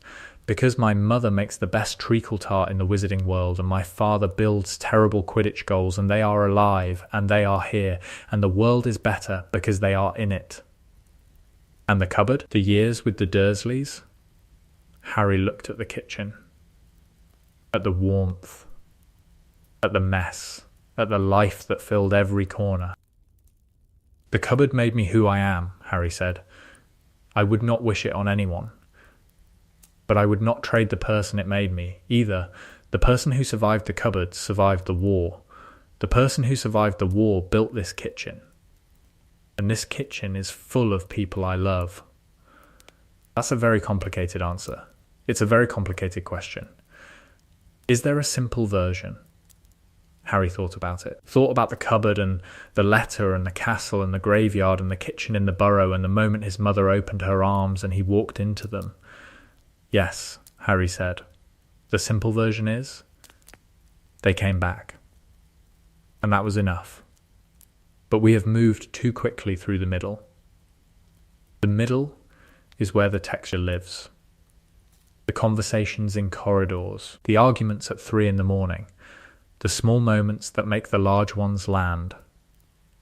Let us go back. Sirius Black learned the truth in the Shrieking Shack. Not the original confrontation that happened as the world remembers, with Lupin and Pettigrew and the revelation that Sirius was innocent and Peter was the traitor. That happened in Harry's 3rd year, with Harry and Ron and Hermione, in the dust and the dark and the creaking timbers of the most haunted building in Britain. The second revelation happened 3 days after Lily and James returned. In a room at Grimmauld Place, with Sirius sitting in an armchair and a glass of fire whiskey in his hand, and the look of a man who has been told that the sky is actually green and who is trying to decide whether to believe it or throw his drink at the messenger. James told him. I need to tell you something, James said, standing in the doorway, looking like James, his own face restored. The appearance charm lifted. The messy hair and the glasses and the face that Sirius had last seen dead on the floor of Godric's Hollow. Sirius looked at him. The glass stopped halfway to his lips. Prongs? Yeah, You're dead. I'm not. I went to the house, I saw your body, I saw you were on the floor at the bottom of the stairs, your wand it wasn't me. It was a replica. A magical construct. Lily designed it. Sirius set the glass down, very carefully, very deliberately. The care of a man who knows that if he does not control his hands will do something violent. Start from the beginning, Sirius said. James told him. Everything. The corporeal echo, the sacrificial shield, the plan, the night, the cottage in Cornwall, the monitoring charms, the 14 years. Sirius listened, did not interrupt. His face went through a sequence of expressions that would have been fascinating to a psychologist. Shock, disbelief, the dawning of comprehension, the flooding of grief turned fury, the particular cocktail of rage and relief that occurs when you discover that the loss you have been carrying for 14 years was unnecessary. When James finished, Sirius was quiet for a long time. I went to Azkaban, Sirius said, for 12 years, because I chased Peter instead of going to Harry. I chased Peter because I thought you were dead, and I wanted revenge. I wanted to kill the man who betrayed you. I know. 12 years, James, in Azkaban, with the Dementors, reliving the night I found your body, the body that wasn't your body, over and over and over. 12 years of guilt and grief and the cold and the dark and the whispering. Sirius, you could have prevented it. One message, one sign, one word from Cornwall sent to me telling me you were alive.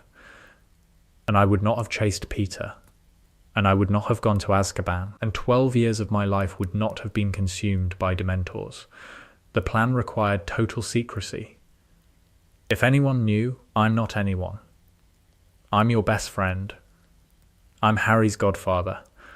I am the person who would have died for you without hesitation, and who spent 12 years in prison because I believed you had. James did not have an answer. There was no answer. The math of the plan, the cold, logical, Lily-designed math that had weighed risks and benefits and probabilities, did not account for this. Did not account for the human cost. Did not account for the 12 years of hell that Sirius had endured because two people he loved had chosen to let him believe they were dead. I'm sorry, James said. I'm sorry in a way that sorry cannot capture. I'm sorry the way the ocean is wet, completely, in every molecule, without reservation. That's a terrible metaphor. I know. I've never been good with words. No, you haven't. They looked at each other.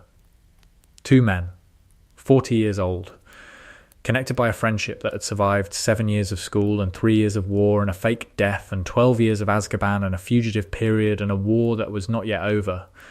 Are we all right? James asked. No, Sirius said. We are very far from all right. But we are alive. And alive is a start. Lily says alive is always a start. Lily is usually right. Don't tell her that. She already knows. Sirius almost smiled. The almost was progress. I need time, Sirius said, to process this, to be angry, to grieve the version of reality I've been living in for 14 years. You took something from me, James, not intentionally, but you took the chance to be Harry's godfather, to raise him, to protect him. All the things I was supposed to do, I couldn't do them because I was in Azkaban, mourning you. You can do them now. He's 15. He's not a baby anymore. He's still your godson. Is he? After everything? After the lies? You didn't lie to him, Sirius, we did. You were as much a victim of the plan as Harry was. Maybe more. Sirius picked up his glass, drained it, set it down. I want to be angry at Lily, he said, but I can't. Because the plan worked. Harry is alive. And if Harry is alive because Lily made a choice that cost me 12 years, then the 12 years are the price. And I have been paying prices my whole life. This is just the largest one. That is an extraordinarily generous interpretation. I learnt generosity in Azkaban. When you have nothing, you discover what's important. And what's important is that you're alive. And Harry is alive. And the war is not over, and we have work to do. James extended his hand. The marauder handshake, the complicated, ridiculous 17-step handshake they had invented in third year and had never abandoned because abandoning it would mean admitting they were adults. Sirius looked at the hand, looked at James, took it. The handshake took 45 seconds. They both remembered every step. Dumbledore learnt the truth on the same day, and his reaction was the most controlled and the most devastating. They met in the headmaster's office, Lily and James and Dumbledore. The portraits on the walls were wide-eyed. Fawkes chirped from his perch. The silver instruments on Dumbledore's desk whirred and clicked and generally behaved as if they, too, were processing impossible information. Dumbledore sat behind his desk. His hands were folded. His eyes were doing the thing they did when Dumbledore was thinking very hard and did not want anyone to know how hard. The twinkling remained, steady and bright, a lighthouse in a storm of cognitive adjustment. "You have been alive," Dumbledore said, "for 14 years. "Yes," Lily said. "You have been monitoring Harry through charms of your own design. "Yes, you have been researching Voldemort's Horcruxes, independently, without my knowledge. "Yes, you have identified the location of 4 Horcruxes, 5 confirmed, with a 6th strongly suspected. The diary, destroyed by Harry in the chamber. The ring, in the Gaunt shack. The locket, currently at Grimmauld Place, in the possession of a house elf named Creature. The cup, in Bellatrix Lestrange's vault at Gringotts. The diadem, at Hogwarts, in the Room of Requirement. And there is a fragment in Harry's scar, an unintentional Horcrux created the night of the attack. I also believe the snake, Nagini, has been made into a Horcrux since Voldemort's return, based on the magical trace readings I've been collecting." Dumbledore's eyebrows rose. Marginally by Dumbledore standards, this was the equivalent of falling out of his chair. "You know about the Horcrux in Harry," Dumbledore said. Not a question. "I designed the sacrificial shield. The shield is woven into Harry's scar, into the Horcrux. I have been studying the interaction between the shield and the fragment for 14 years. I understand the mechanics better than anyone alive. And your conclusion? The fragment can be destroyed without killing Harry. The shield is the key. The shield protects Harry's soul while allowing the fragment to be separated. It requires the killing curse, Voldemort's killing curse specifically, directed at Harry while the shield is active. The curse destroys the fragment. The shield preserves the host." "You are certain?" "I have run the calculations 17,000 times. I am certain." Dumbledore was quiet. The instruments whirred. Fawkes sang a single clear note that sounded like glass breaking in reverse. "I have spent 14 years, Dumbledore said, wrestling with the knowledge that Harry would have to die. That the boy I placed on Petunia's doorstep, the boy I watched grow up, the boy I have been guiding and manipulating and positioning for an encounter with Voldemort, that boy would have to sacrifice himself. And I have been carrying that knowledge the way Atlas carries the sky, with the understanding that setting it down would mean the end of everything. And now you are telling me that the wait was unnecessary, that the solution existed all along, that a woman in a cottage in Cornwall solved the problem while I was still defining it.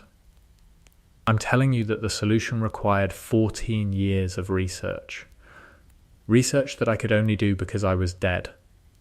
Because the plan gave me time. Because hiding gave me the one resource that fighting does not provide, the luxury of thought. The luxury of thought, Dumbledore repeated. The phrase seemed to amuse him and devastate him in equal measure. You were busy fighting a war, Lily said, running a school, managing a spy network, manipulating governments. You did not have time to sit in a basement for 14 years studying charm theory. I did. That is the advantage of being dead. Nobody expects anything of you. No, they do not. Dumbledore stood, walked to the window, looked out at the grounds, the lake, the forest, the Quidditch pitch, the castle that he had spent 50 years protecting, and that was now, once again, facing the thing he had spent 50 years preparing for. Lily, Dumbledore said, without turning, I owe you an apology. For what? For underestimating you. I placed Harry with Petunia because I believed the blood protection was the strongest option. I did not consider the possibility that a more sophisticated protection existed, because I assumed, arrogantly, foolishly, that if a more sophisticated protection existed, I would have been the one to develop it. You're Albus Dumbledore.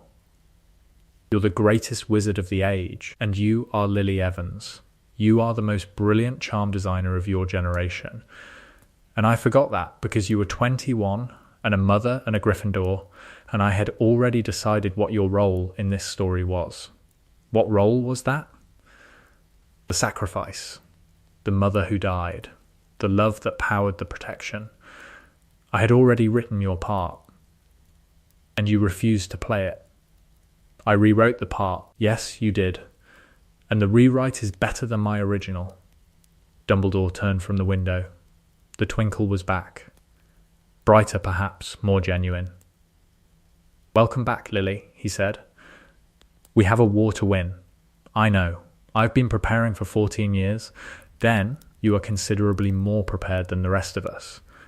Considerably, I look forward to working with you. I look forward to winning. Harry's forgiveness came slowly. Not in a single conversation. Not in a dramatic moment of reconciliation. In pieces. In the accumulation of small, ordinary, unremarkable moments that built over months into something that was not forgiveness, exactly, but was its close cousin. Acceptance. The first piece came at the Burrow, the morning after the revelation, when Harry came downstairs for breakfast and found his mother in the kitchen. Not Molly. His mother. Lily Potter, standing at the stove, cooking eggs. Badly, the eggs were slightly burned and the toast was uneven and the tea was too strong. Lily's cooking had always been terrible. James had done most of the cooking at Godric's Hollow, and 14 years of living under an assumed identity in Cornwall had not improved Lily's culinary skills. I made breakfast, Lily said. I can see that. It's not very good. No, it's not. I was never much of a cook. I can tell. They looked at each other. The morning light came through the kitchen window. The burrow creaked and settled around them, the old house adjusting to the presence of new people. Would you like to sit? Lily asked. Yeah, okay. Harry sat. Lily placed the plate in front of him. The eggs were definitely burned. The toast was charcoal adjacent. Harry ate them. All of them. Not because they were good. Because his mother had made them. That was the first piece. The second piece came 2 weeks later, at Grimmauld Place, where Harry was staying. James appeared in the hallway, holding a broomstick. I thought we might fly, James said. Fly, I hear you're a decent seeker. I'm the youngest seeker in a century. I was the second youngest. In my day. You were? 3rd year. Chaser, not seeker. But I could fly. The Potters have always been able to fly. They went to the roof. Grimmauld Place had a flat section of roof that was technically not a Quidditch pitch, but that could serve as one if you didn't mind the chimneys and the risk of falling into Muggle London. James flew. And Harry, who had been watching from a distance the man whose face he wore, discovered something that the photographs and the mirrors and the ghost echoes could not convey. James Potter was joyful. In the air, on a broom, with the wind in his face, James was the most purely, completely, undeniably joyful person Harry had ever seen. The worry disappeared. The guilt disappeared. The 14 years of hiding and watching and drinking fire whiskey in a cottage in Cornwall, all of it fell away. And what was left was a man flying, laughing, doing barrel rolls that would have given Molly Weasley a heart attack, alive in a way that he had not been alive in a decade and a half. Harry watched and felt something unlock in his chest. A door opening, a room being entered, a space that had been sealed since he was 15 months old finally admitting light. He flew after his father. They raced around the chimneys. They dove and climbed and banked and spiraled. Two people on broomsticks. Two people who shared the same face and the same gift and the same delight in speed and height and the pure, uncomplicated freedom of being airborne. "You're better than me," James said, breathless, hovering beside Harry above the rooftops. "I've had more practice. You've had more talent. The seeker instinct. You didn't get that from me. Where did I get it?" Lily, she never flew, but her reflexes were extraordinary. Best wand reflexes in our year. Flitwick said she processed visual information faster than anyone he'd ever taught. "She gave me reflexes? She gave you everything good about you, Harry. I gave you the hair." Harry laughed. A real laugh. The sound of it surprised him, not because it was unfamiliar, but because the quality of it was different. Warmer, deeper, the laugh of a person who is not alone. That was the second piece. The pieces accumulated. Over weeks and months. Meals together. Lily's terrible cooking. James's slightly less terrible cooking. The eventual decision to eat at the Burrow whenever possible because Molly's cooking was the only reliable option. Conversations about the war, about the Horcruxes, about the small and large truths that had been hidden for 14 years. Arguments, loud, passionate, the particular fury that only family can produce, the fury that comes from love rather than hatred. Harry yelled at them. Often the anger was real, was justified, was the natural and necessary response of a boy who had been abandoned and who was now confronting the people who had abandoned him. "You left me," Harry said, in a conversation that happened at 2 a.m. in the kitchen at Grimmauld Place, a month after the revelation. "I know why. I know the reasons. I know the math. But the math doesn't change the feeling, and the feeling is, you left me. In a cupboard. With people who hated me. For 10 years. I know," Lily said, "and the knowing doesn't make it okay. No, and the fact that the plan worked doesn't make it okay. No, and I am going to be angry about this for a very long time. I know." "But?" Harry stopped. The word hung in the kitchen. "But?" Lily said. "But you're here. And I've wanted you to be here for my entire life. And the anger and the wanting are both real, and they exist at the same time, and I don't know how to reconcile them." "You don't have to reconcile them," James said. "You can be angry and happy simultaneously. You can love us and hate what we did simultaneously. The human heart is big enough for contradictions." That's surprisingly wise. Lily wrote it down for me. "I've been rehearsing. You rehearsed an emotional speech? I rehearsed 17 emotional speeches. This is number 4. Numbers 1 through 3 were terrible." Harry laughed, and the laugh cracked the anger, not in half, but enough to let something else through. Something warm, something tentative, something that was not forgiveness, but was the beginning of the road that leads to forgiveness. "I love you," Harry said. "Both of you. I am furious with you. And I love you. And I need you to know both things." "We know," Lily said. "We've always known," James said. "Even from Cornwall?" "Especially from Cornwall. The Horcrux hunt with Lily's knowledge was a different kind of hunt, not the desperate, wandering, half-blind search through forests and caves that it would have been without her 14 years of research. This was surgical. Precise. The methodical destruction of 6 objects containing fragments of a Dark Lord's soul, executed with the efficiency of a team that included the most brilliant charm designer of her generation, the most reckless flyer in Potter history, and a 15-year-old boy who had more experience fighting Voldemort than anyone alive. The ring first. Gauntshak. Lily had identified the curse on it, the same curse that would have killed Dumbledore if he had touched it without preparation. She neutralized the curse. Harry destroyed the ring with the Sword of Gryffindor. Time, 3 hours. The locket. Grimmauld Place. Creature led them to it. Lily's analysis of the protective enchantments cut through Regulus Black's hiding protocols like a scalpel. Ron destroyed the locket. Time. 1 day. The cup. Gringotts. This was the hardest. The goblin-enforced wards were formidable, and Lily's charm expertise did not extend to goblin magic. They needed Griphook. The negotiation was delicate. James handled it with the particular combination of charm and recklessness that was his signature. The diadem. Hogwarts. Room of Requirement. Lily had located it 3 years earlier through magical trace analysis.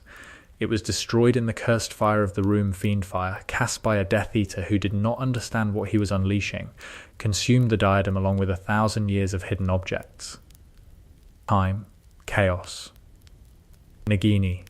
The Battle of Hogwarts. Neville. The sword. We have told you about this. And Harry. The Horcrux in the scar. This was the moment. The moment Lily had spent 14 years preparing for. The moment that justified the plan, the hiding, the years of watching, the terrible cost. Harry walked into the forest. Not alone. With his mother 3 steps behind, invisible, her wand raised. The sacrificial shield humming through the connection between them, mother and son, linked by magic that was older than Hogwarts, older than the founders, older than wands themselves. I'm here, Lily whispered, concealed beneath the same disillusionment charm she had cast 14 years ago on the night everything began. I know, Harry said. The shield will hold. I know. Harry? I know, Mum? The word, Mum, settled over Lily like a blanket. The word she had not heard in 14 years. The word she had been waiting for since the night she walked out of Godric's Hollow. I love you, she said.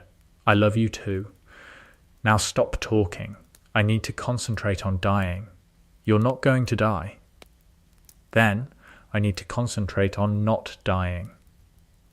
He walked into the clearing. Voldemort was waiting. The killing curse came. Green light. The fragment shattered. The shield held. Harry came back. And Lily, standing invisible in the forest, wand raised, watching her son rise from the dead, felt 14 years of planning and sacrifice and hiding and grief and love, the vast, unspeakable, world-reshaping love of a mother for her child, reach its culmination. The plan worked. Her son was alive. It was enough. It had always been enough. There are more stories to tell, the stories that happened between the events. In the cottage in Cornwall, in the monitoring charm nights, in the 14 years of a marriage conducted in exile. The cottage in Cornwall was called Trevose, a small stone building on a lane that led to the sea, with a garden that Lily maintained, and a workshop in the basement, and a bookshop on the ground floor that James ran with the particular energy of a man who has too much time and not enough outlets. The bookshop was called Evans Books. This was Lily's choice, a way of keeping her maiden name alive in a world that believed she was dead. James had wanted to call it Potter Books, which Lily had vetoed on the grounds that Potter Books sounds like a store that sells crockery. The shop was small, modest, filled with Muggle books, novels, histories, science texts. James had discovered, during the first year of hiding, that Muggle literature was not the inferior cultural product his pure-blood education had led him to believe. He read voraciously, indiscriminately, Everything from Shakespeare to spy novels to the particular kind of self-help book that promised to change your life in 7 easy steps, and that James read with the critical eye of a man who knew that life-changing was not easy and was never accomplished in 7 steps. He also read Muggle science. This was the surprise. James Potter, pure-blood wizard, Quidditch player, prankster, the man who had spent his Hogwarts career treating academic achievement as something that happened to other people, fell in love with Muggle physics. Lily, he said, one evening, 7 years into their exile, sitting in the kitchen with a book called A Brief History of Time propped against the salt shaker. Did you know that time is relative? Yes, James, I studied Muggle science before Hogwarts. Time is relative, meaning it moves at different speeds depending on where you are and how fast you're going. Lily, that's what time turners do. The Muggles figured it out. Without magic.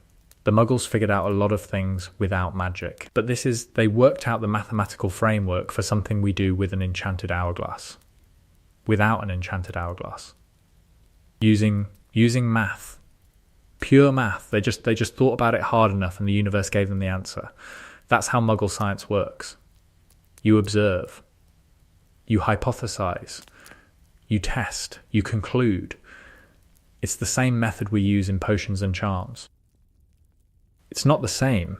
It's more impressive because they don't have wands. They don't have magic. They have nothing except their brains and their stubbornness and their absolutely insane willingness to keep asking questions until the universe runs out of ways to avoid answering. James looked up from the book. His eyes were bright. The brightness was familiar. It was the same brightness that had animated James at Hogwarts. The energy that had powered his pranks and his flying and his relentless, irrepressible enthusiasm for being alive. The brightness had been dimmed by the exile, by the years of hiding, by the guilt and the distance and the daily agony of watching his son's life through monitoring charms. But the book had brought it back. The discovery of something genuinely new, genuinely interesting, genuinely worthy of enthusiasm. The Muggles are brilliant, James said. My father would be horrified. Your father was a good man with blind spots. My father thought Muggles were barely sentient. And you? I think Muggles are the most impressive species on the planet. They can't do magic and they went to the moon anyway. They went to the moon. In 1969, they strapped 3 people to a tube full of explosive liquid and aimed it at a rock in the sky, and it worked. That's not science, Lily. That's Gryffindor. Lily laughed. The laugh filled the kitchen, warm and real and rare, because laughing had become a luxury in the cottage in Cornwall, where the air was heavy with the weight of the choices they had made. James. Yeah, I love you. I love you too. Even when you're reading physics books at the dinner table. Especially when I'm reading physics books at the dinner table. The cottage was not a happy place. It could not be. The circumstances that had created it were too painful, the absence of their son too acute, the daily monitoring too heartbreaking for the cottage to be a place of genuine happiness. But it was a place of survival, of partnership, of 2 people who had chosen each other before the war and who were choosing each other still, every day, in the small acts of maintenance that constitute a marriage, cooking dinner, reading books, arguing about the bookshop inventory, falling asleep next to each other, waking up next to each other, being present. The marriage survived the exile. This was not guaranteed. Many marriages would not have survived what Lily and James endured. The isolation, the guilt, the constant surveillance of a child they could not hold. The pressures were enormous. The temptations to break cover, to intervene, to end the hiding and face the consequences were daily, but they survived because they were, in the ways that mattered, perfectly matched. Lily was the strategist, the planner, the mind that held the architecture of the situation in its entirety and that made the daily calculations required to maintain the plan. James was the heart, the energy, the force that kept the household running and that reminded Lily when the calculations became too cold and the logic became too relentless, that the point of the plan was love, and that love requires warmth, and that warmth requires the occasional break from planning to read physics books and argue about bookshop inventory and just be two people in a kitchen, alive, together, married. The monitoring charms were Lily's invention and Lily's burden. She checked them every morning at 6 o'clock before James was awake. She descended to the basement, sat at the workbench and read the data from the charm network. Harry's vital signs, his magical signature, the emotional temperature of Privet Drive. The data was precise, clinical, numbers and frequencies and wavelengths that described in mathematical terms the quality of her son's life. Stress levels elevated, magical signature suppressed.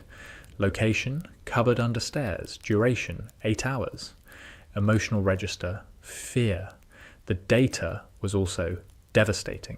Because data about a child's suffering, presented in numerical form, is simultaneously more and less bearable than direct observation. More bearable because the numbers create distance. You are reading a chart, not hearing a scream. Less bearable because the numbers are precise, because they quantify the suffering, because they transform the abstract horror of a child locked in a cupboard into a specific, measurable, documentable fact. Harry's stress hormone equivalents, 3 times the normal range for a child his age. His magical suppression index, 92%, meaning that 92% of his natural magical ability was being dampened by the hostile environment. His emotional baseline, significantly below the threshold that Lily's charms classified as well-being. Every morning, Lily read these numbers, and every morning she made the choice to continue, to maintain the plan, to accept the data and its implications and the terrible mathematical reality that her son was suffering and that the suffering was, within the framework of the plan, necessary. James did not read the data. Lily had offered to share it. James had declined. "I can't," James said. "If I see the numbers, I will break. I will apparate to Privet Drive, and I will blast the front door off its hinges, and I will take Harry, and I will damn the shield and the plan and the Horcruxes and everything. That would destroy the protection. I know. That's why I can't see the numbers. So you'd rather not know? I'd rather be able to function, and functioning requires not knowing the specific details of how much my son is suffering. I know he's suffering. I know it in the abstract. The abstract I can carry, the specific I cannot." This division, Lily bearing the data, James bearing the emotion, became the structural foundation of their exile. Lily processed the suffering through analysis. James processed the absence through activity. Together, they constituted a complete response to an impossible situation, the mind and the heart, each carrying the load the other could not. It worked. Barely, but it worked. The hardest night was the night Harry received his Hogwarts letter. Not because of the letter itself. The letter was expected, anticipated, planned for, but because of what the letter represented. The beginning of Harry's life in the wizarding world. The beginning of the experience that Lily and James should have been part of. The shopping in Diagon Alley, the choosing of the wand, the boarding of the train, the sorting, the feast, the first night in a new house, the beginning of everything. They should have been there, should have walked their son through the barrier at platform 9 3/4, should have waved goodbye as the Hogwarts Express pulled away. Should have been the parents in the crowd, the ones crying and laughing and embarrassing their child by shouting last-minute advice through the train window. Instead, they were in Cornwall, reading about it on enchanted parchment. He's on the train. Lily said at 11 o'clock on September 1st, 1991. The monitoring charm shows him in a compartment near the back. He's with another boy. Red hair. I think it's a Weasley. James was sitting on the floor of the basement, not at the workbench, on the floor, because the workbench was where the data lived, and the data was too close, and James needed distance, physical distance, from the information that was telling him that his son was going to Hogwarts without him. A Weasley, James said. Arthur's kid? Arthur has 7 children. James, right, which one? I don't know. The charm shows hair colour and basic dimensions. It's not a camera. Can you make it a camera? No. The resolution required would involve a level of invasive magical surveillance that I am not comfortable with. You've been monitoring his vital signs for 10 years. Vital signs are not the same as visual surveillance. I monitor his health. I do not watch him. You watch him, Lily? I watch his data. I do not watch him. The distinction mattered to Lily. The distinction between monitoring and watching, between data and observation, between the clinical assessment of a child's welfare and the intimate violation of a child's privacy. This distinction was the ethical line that Lily had drawn around the plan, the boundary that kept the plan from becoming something monstrous. She was not spying on her son. She was not invading his life. She was collecting data, health data, safety data, the minimum information necessary to ensure his survival, and she was doing it from a distance, and the distance was the thing that made it bearable. Because the distance was also the thing that made it ethical, and ethical was the line Lily would not cross. Even in exile, even in desperation, even when every cell in her body was screaming to go to King's Cross and find her son and hold him and tell him the truth, she maintained the line. Because the line was the plan, and the plan was Harry's life. One more story from the Cornwall years. Christmas, 1988. Harry was 8. The monitoring charms showed him in the cupboard. On Christmas morning, while the Dursleys opened presents in the living room above him, Lily read the data, set down the parchment, walked upstairs, sat at the kitchen table, put her head in her arms. James found her there 20 minutes later. He knew. He didn't need the data. He could see it in the way she held herself, the curve of her spine, the particular quality of stillness that indicated that Lily was not processing information, but enduring it. Christmas? James asked. Christmas, he's in the cupboard. They're opening presents. He's in the cupboard. James sat beside her, put his hand on her back. One day, James said, he will have the best Christmas in the world. The best Christmas anyone has ever had, with a tree and presents and people who love him and food that is too much and noise that is too loud and the particular chaos that Christmas is supposed to have. When? When we come back. When it's safe. When the plan is done. That could be years. Then it will be years of the best Christmas anyone has ever had. A decade's worth. 2 decades worth. We will make up for every Christmas he missed. I promise you that. You can't make up for a lost childhood. No. But you can build a new one. A better one. And the building of it, the act of doing the thing you could not do before, is itself a kind of redemption. Lily looked at James, at the man she had married, at the man who had agreed to fake his death and abandon his son and live in a cottage in Cornwall for years because she asked him to. The man who read physics books and ran a bookshop and processed his grief through activity, and who was, in his own imperfect, reckless, profoundly loving way, the bravest person she had ever known. How are you still here? She asked. How are you still with me? After everything I've asked you to do? Because you asked me, James said. That's the only reason I've ever needed for anything. That's not a reason. That's devotion. Devotion is a reason. The best one. They sat at the kitchen table on Christmas morning while their son sat in a cupboard 200 miles away, and they held each other's hands, and the cottage was quiet, and the world was cruel, and the love between them was the only warm thing in the universe. These stories, the cottage stories, the monitoring stories, the Christmas cupboard story, are not heroic stories. They are not the stories that the wizarding world would later celebrate when the truth about Lily and James Potter's survival became public knowledge. The wizarding world would celebrate the plan, the brilliance, the 14 years of preparation, the Horcrux map, the sacrificial shield.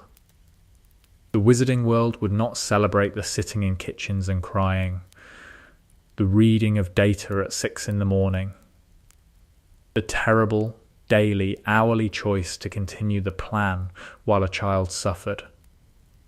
But those are the real stories. The stories that happened between the events, the stories that no one saw and no one recorded and that Lily and James carried inside them like stones. The weight of them was the price of the plan. And the price was paid in full, every day, for 14 years.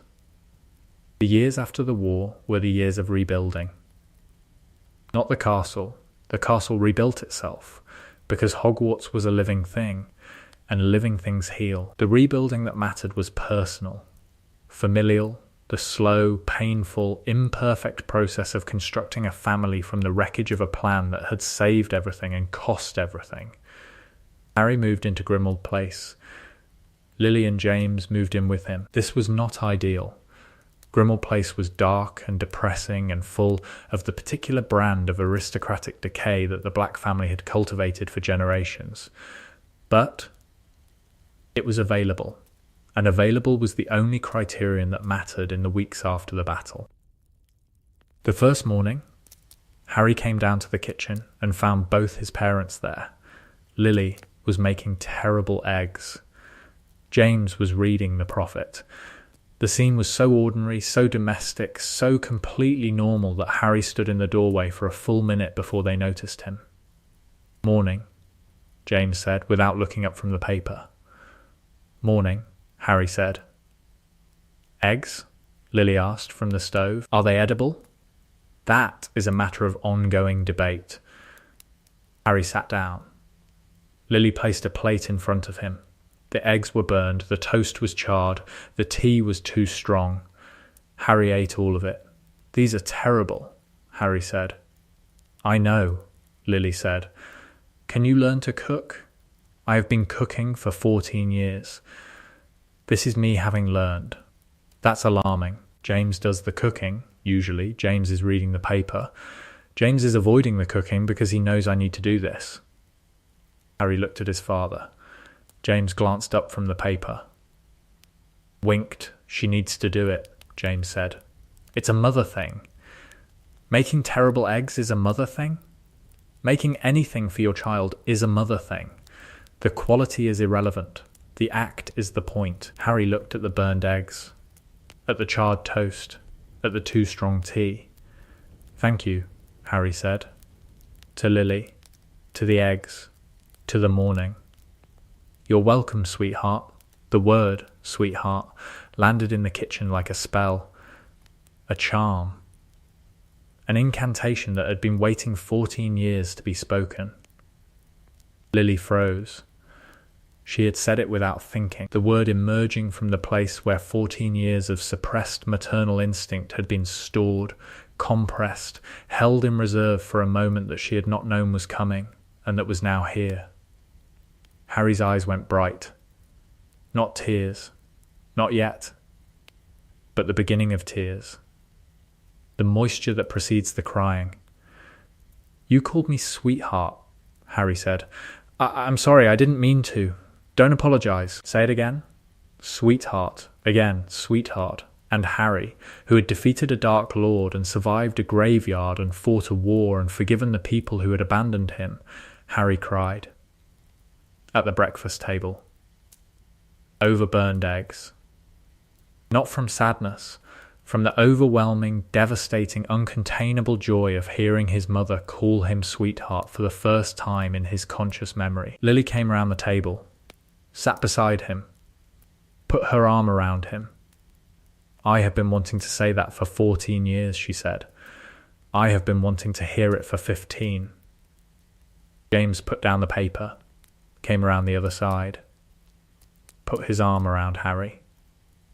The three of them sat at the kitchen table in Grimmauld Place, arms around each other, the eggs getting cold, the tea getting stronger, and the morning getting brighter, and the family that had been separated for 14 years was, in this moment, in this kitchen, in this completely ordinary, completely extraordinary act of eating breakfast together, finally, imperfectly, beautifully whole.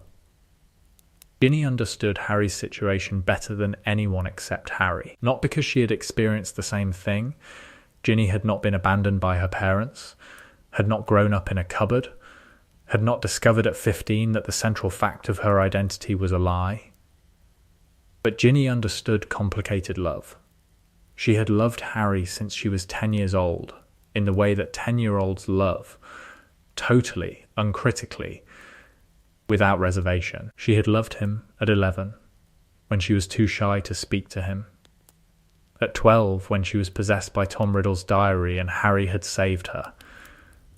At 14, at 15, at 16, the love evolving, maturing, deepening into something that was no longer a child's crush, but a woman's choice. And she understood, with the particular clarity of someone who had watched Harry navigate impossible situations for years, that the return of his parents was not a happy ending. It was a beginning. The beginning of the hardest thing Harry had ever done. Harder than the war, harder than the Horcruxes, harder than dying in the forest and coming back.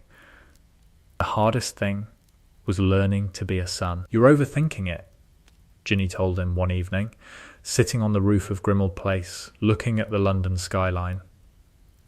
"I'm not overthinking it. You are. You're treating the relationship with your parents like a strategic problem, like a chess game, like a Horcrux hunt. You're trying to figure out the right move. There has to be a right move. There doesn't. This isn't a game. It's a family. Families don't have right moves, they have moments. Good ones and bad ones and ordinary ones, and the ordinary ones are the most important. How do you know? Because I grew up in one. A loud, messy, imperfect family where the ordinary moments, the meals, the arguments, the sitting around doing nothing were the glue. The things that held us together when the extraordinary things tried to pull us apart. I don't know how to do ordinary, nobody does. That's the secret. Nobody knows how to be a family. You just show up every day and you eat the terrible eggs and you say sweetheart even when it's terrifying and you sit on roofs and talk about nothing. We're talking about something. We're talking about nothing that matters, which is everything that matters. The things that don't matter are the things that build families. Harry looked at her, at the red hair, her mother's hair, his mother's hair, the connection, the thread, the colour that linked the women in his life, the woman who had abandoned him, and the woman who would never leave. "Stay," Harry said. "I'm right here, not on the roof. In general. Stay, Harry Potter. Are you asking me to be your girlfriend with the word stay?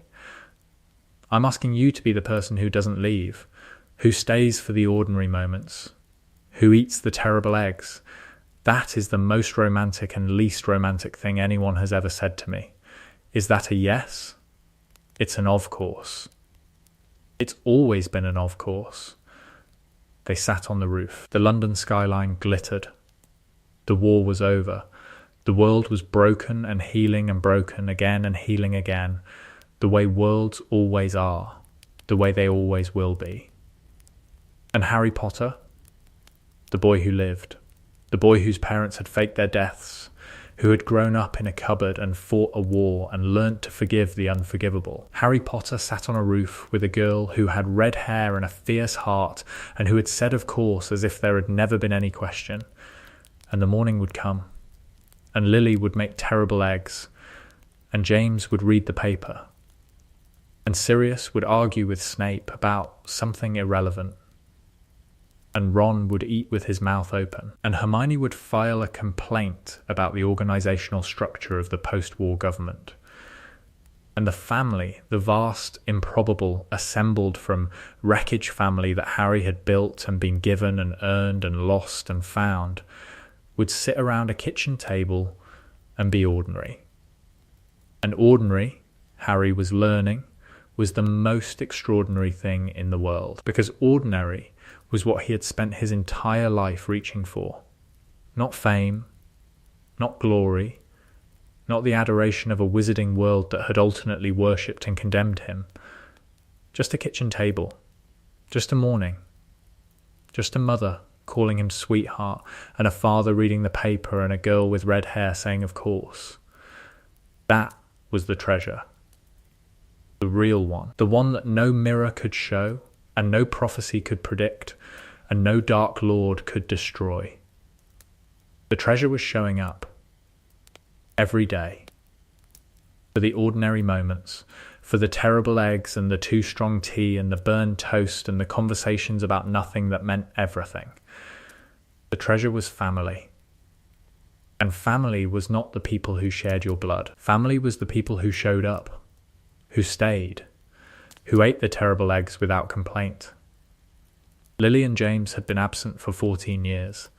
They had their reasons, good ones, the best. But they were here now, showing up, every morning, making eggs that no one should have to eat and reading newspapers and calling their son sweetheart. They were here, and that, in the end, after everything, was enough. There is one more thread. The thread that connects a boy in Cokeworth to a girl with red hair, to a cottage in Cornwall, to a dungeon in a castle, to a shack where a man almost died. Severus and Lily. After the war, after the snake, after the anti-venom that Snape had brewed, because Snape always prepared for the worst, and the worst, in Snape's experience, always arrived. Lily visited Snape in the hospital wing 3 days after the battle. Alone. He was awake, propped against pillows. Bandaged, pale, she sat in the chair beside his bed, the chair where visitors sit, the chair of the person who waits. "You look terrible," Lily said. "I nearly died." "You nearly died because you let a snake bite you." "I let a snake bite me because the Dark Lord ordered it, and saying no, thank you was not an available response." "You could have carried the anti-venom in a more accessible location. It was in my inner pocket, behind 4 layers of robes." "You almost bled out because your fashion choices are impractical." "My fashion choices are none of your concern. They are very much my concern. You are my oldest friend, and I would prefer that you not die because your coat has too many buttons." Snape looked at her. At the green eyes that were, after 14 years of hiding and brown contact lenses, green again. At the red hair that was red again. At the face that was the face of the girl he had met under a tree in Cokeworth when they were 9 years old. "You are not my friend," Snape said. Lily went still. "You were my friend," Snape continued, "when we were children, when we were students, when the world was simpler and the choices were smaller and the word mudblood had not yet been spoken and the war had not yet begun. You were my friend then. And now? Now you are the woman who faked her death and let me believe, for 14 years, that the person I loved was gone. You are the woman who watched me grieve and mourn and carry the guilt and cast the Patronus and protect your son, all of it, for 14 years, knowing that the grief was based on a lie. The grief was real, Severus. The grief was manufactured. You manufactured it, the way you manufactured the replicas. the way you manufactured the plan. Everything about the last 14 years of my life has been shaped by a lie that you told, and the fact that the lie saved your son does not erase the fact that it destroyed me. You're not destroyed. I am held together by habit and anti-venom and the particular stubbornness that passes for survival in people who have forgotten what living feels like. That is not destroyed. That is destruction wearing a good suit. Lily was quiet. The hospital wing was quiet. Outside, the castle was rebuilding itself, stones knitting back together, walls rising from rubble, the ancient magic of Hogwarts repairing what the war had broken. I have rehearsed this conversation 1,000 times, Lily said. In the cottage. In the basement. At 3 a.m, when James was asleep and I was sitting at the workbench reading your monitoring data. You monitored me? I monitored everyone. You, Harry, Dumbledore, the Order. I needed data to maintain the plan. You monitored me. For 14 years. Yes, you watched me cast the Patronus. Yes, you watched me go to Dumbledore and beg for your protection. For your son's protection. Yes, you watched me become a spy. Yes. And you said nothing. What could I have said? Hello, Severus, I'm alive, by the way. Please don't tell anyone because it will destroy the magical protection that is keeping my son from being murdered by a Dark Lord. There is no version of that conversation that doesn't compromise the plan. The plan. The bloody plan. Everything comes back to the plan. Everything comes back to Harry. The plan is Harry. The plan has always been Harry. And what about me? The question was not self-pitying.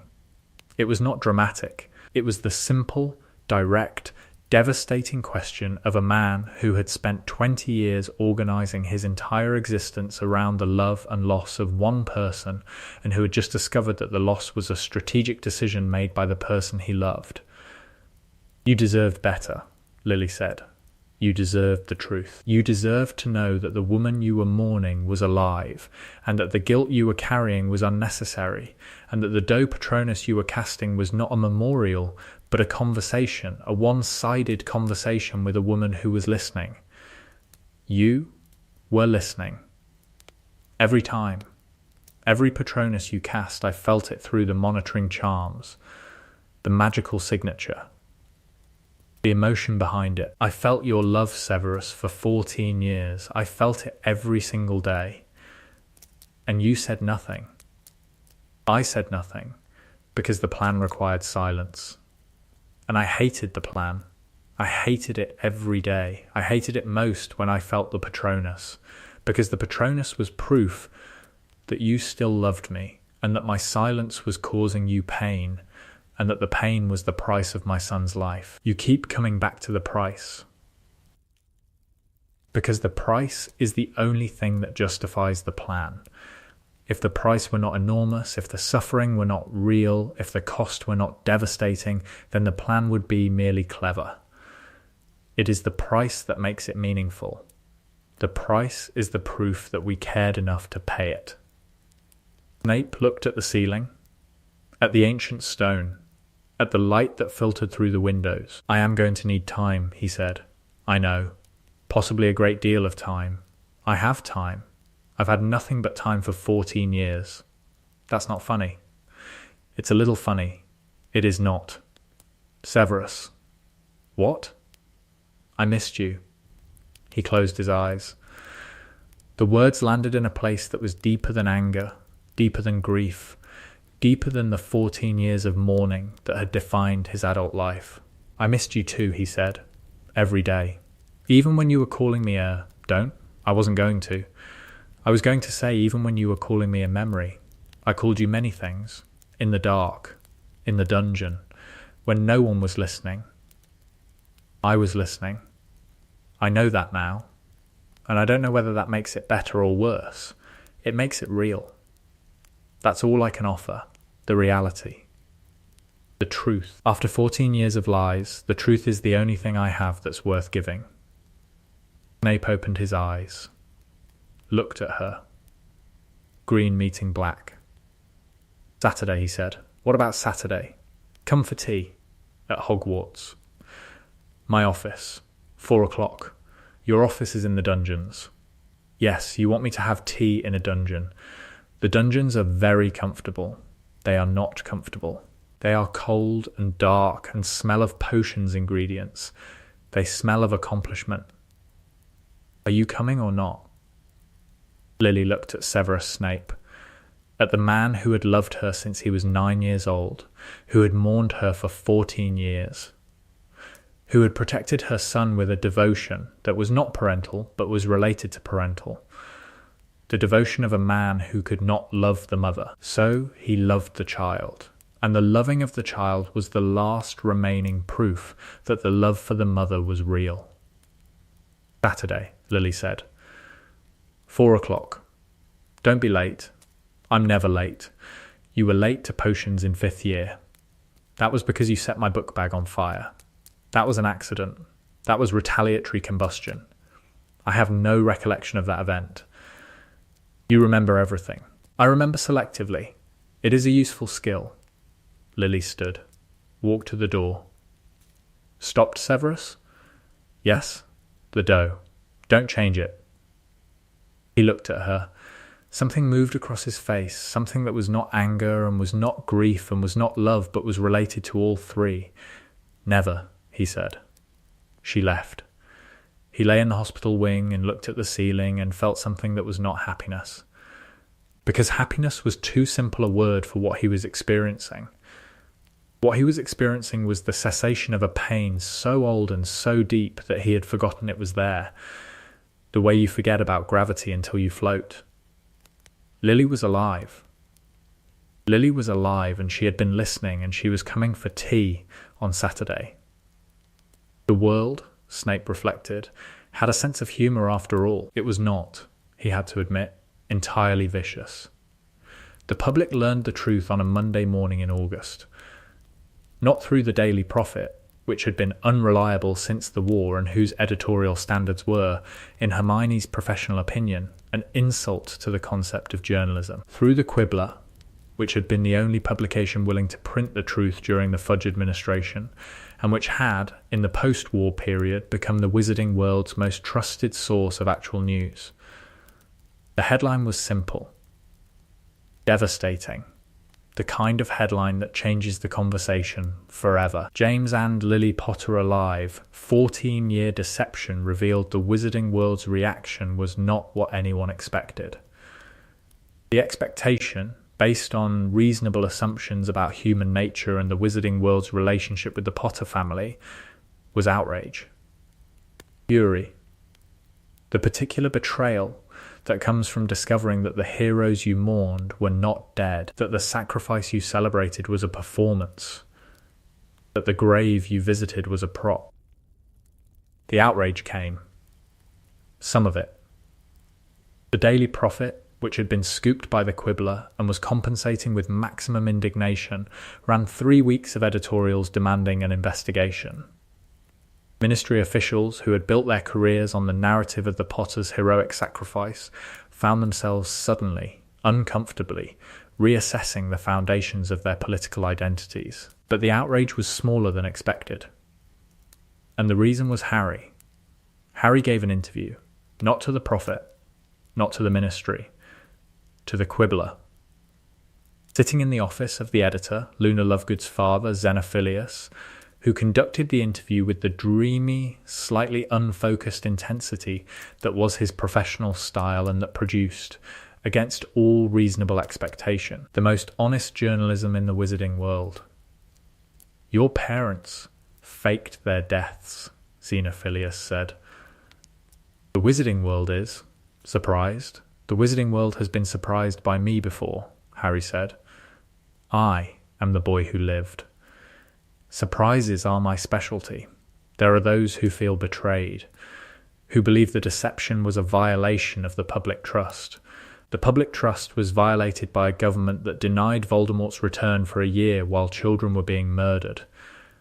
The public trust was violated by a ministry that put my name in a tournament to kill me.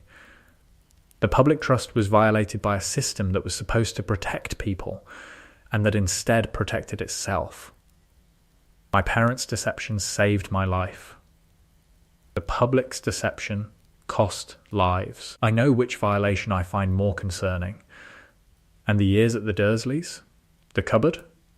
The suffering that occurred because your parents chose to hide? Harry was quiet for a moment. The interview was conducted in the Lovegood living room, which was decorated with the particular aesthetic that Xenophilius favoured: crumple-horned snorkack horns, dirigible plum bushes, and the general aura of a room designed by someone who believed that reality was optional. The cupboard happened, Harry said. It was real. It was terrible. And my parents knew about it and chose not to intervene because the intervention would have compromised the protection that was keeping me alive. Do you forgive them? Forgiveness is not a single event. It's a process. I am in the process. Some days I'm further along than others. Some days I wake up angry and the anger is as fresh as the day I found out. Other days I wake up and my mother is making terrible eggs in the kitchen and my father is reading the paper and the world feels right in a way it never has before. And the wizarding world? What would you say to them? I would say, they came back. My parents came back. They spent 14 years preparing for the fight that saved us all. They mapped the Horcruxes. They designed the protection that let me survive the forest. They did the work. In secret. In exile. At a cost that no one who has not experienced it can understand. And? Is that enough?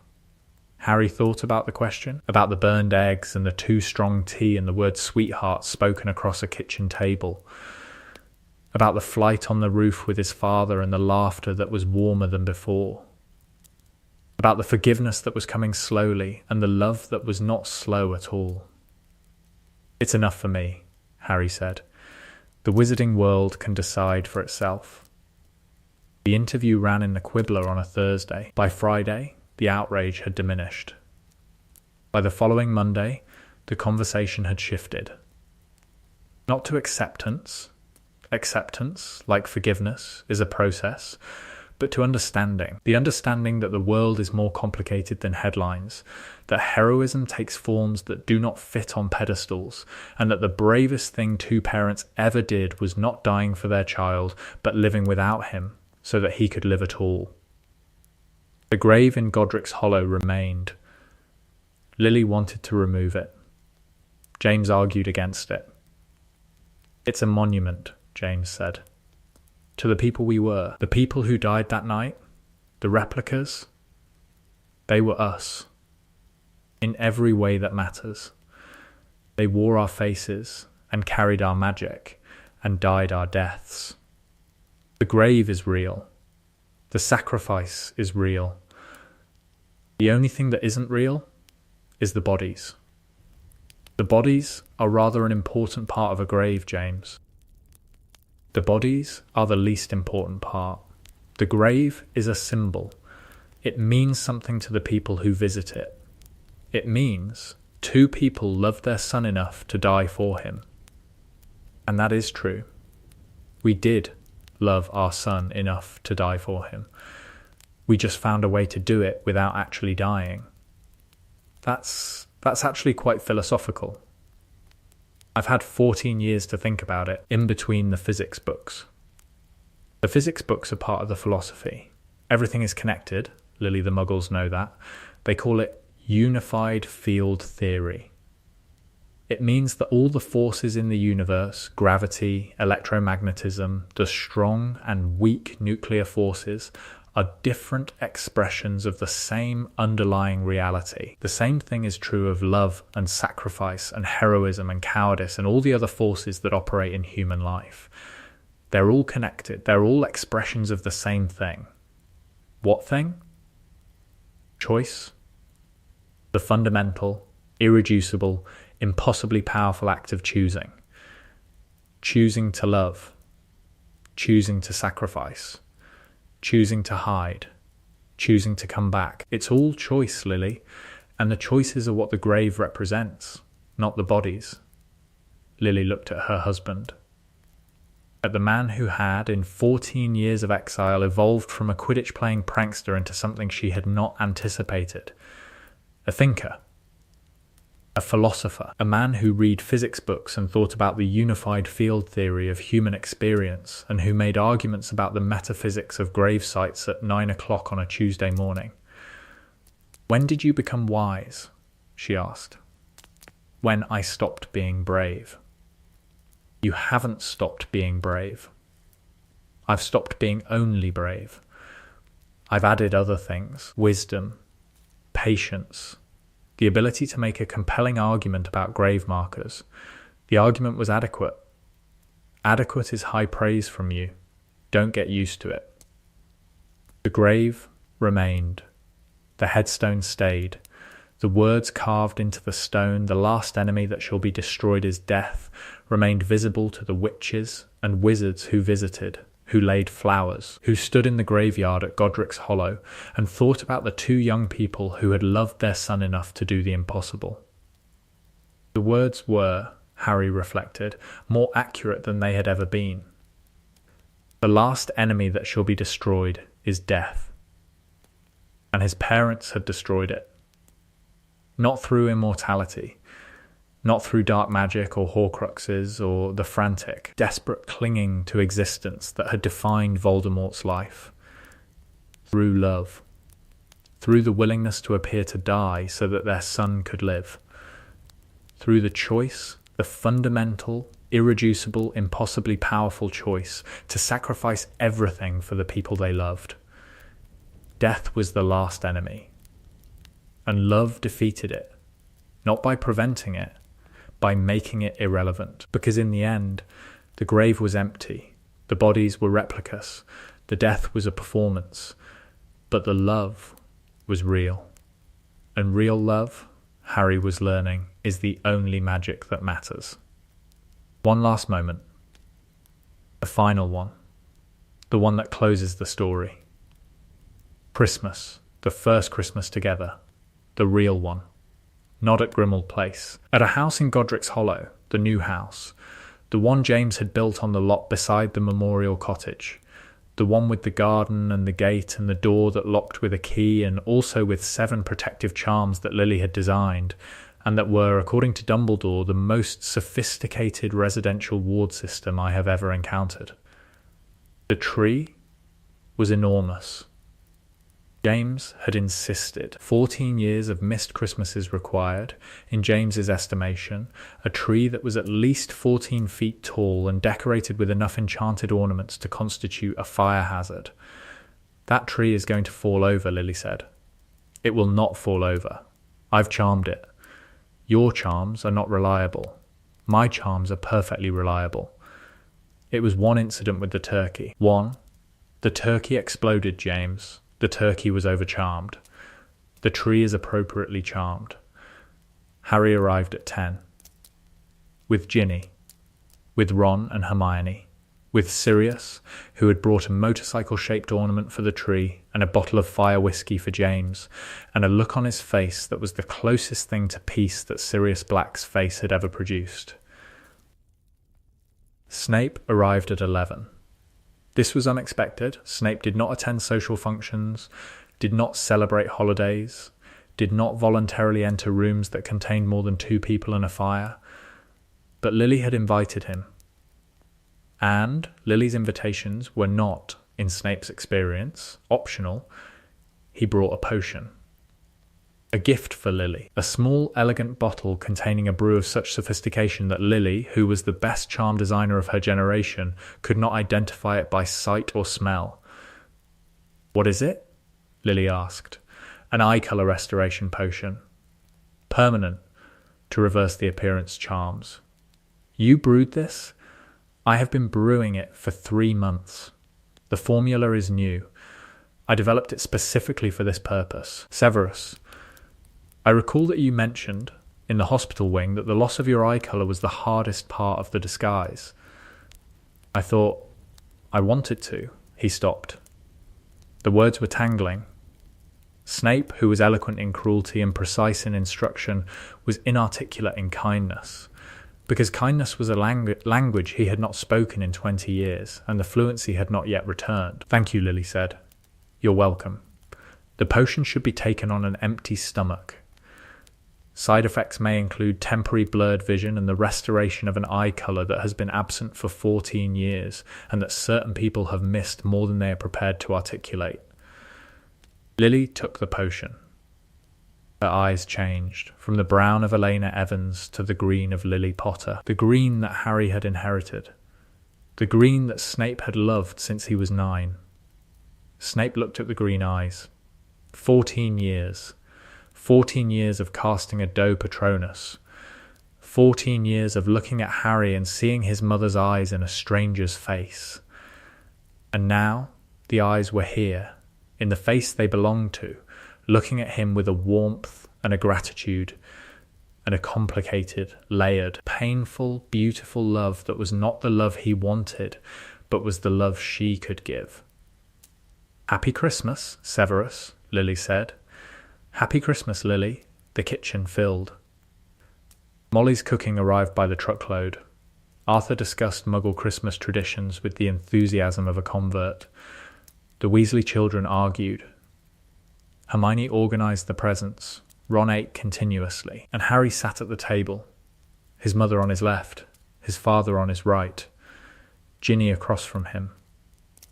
Ron beside Ginny, Hermione beside Ron. Sirius at the end, telling stories about the marauders that made James blush and Lily laugh and Snape scowl and Harry grin.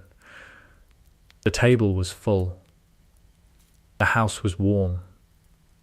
The tree had not fallen over, and Harry Potter, the boy who lived, the boy whose parents had faked their deaths, and who had grown up in a cupboard, and who had fought a war, and who had forgiven the unforgivable, and who had learned, through burned eggs and terrible tea and the word sweetheart, what family actually meant. Harry Potter looked around the table at the people he loved and felt the thing he had been reaching for, since the night a woman walked out the back door of a cottage in Godric's Hollow and chose not to go back. Home, the grave was empty. The bodies were replicas.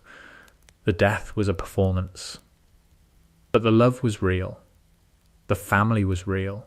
The Christmas was real. And real in the end was the only magic that mattered.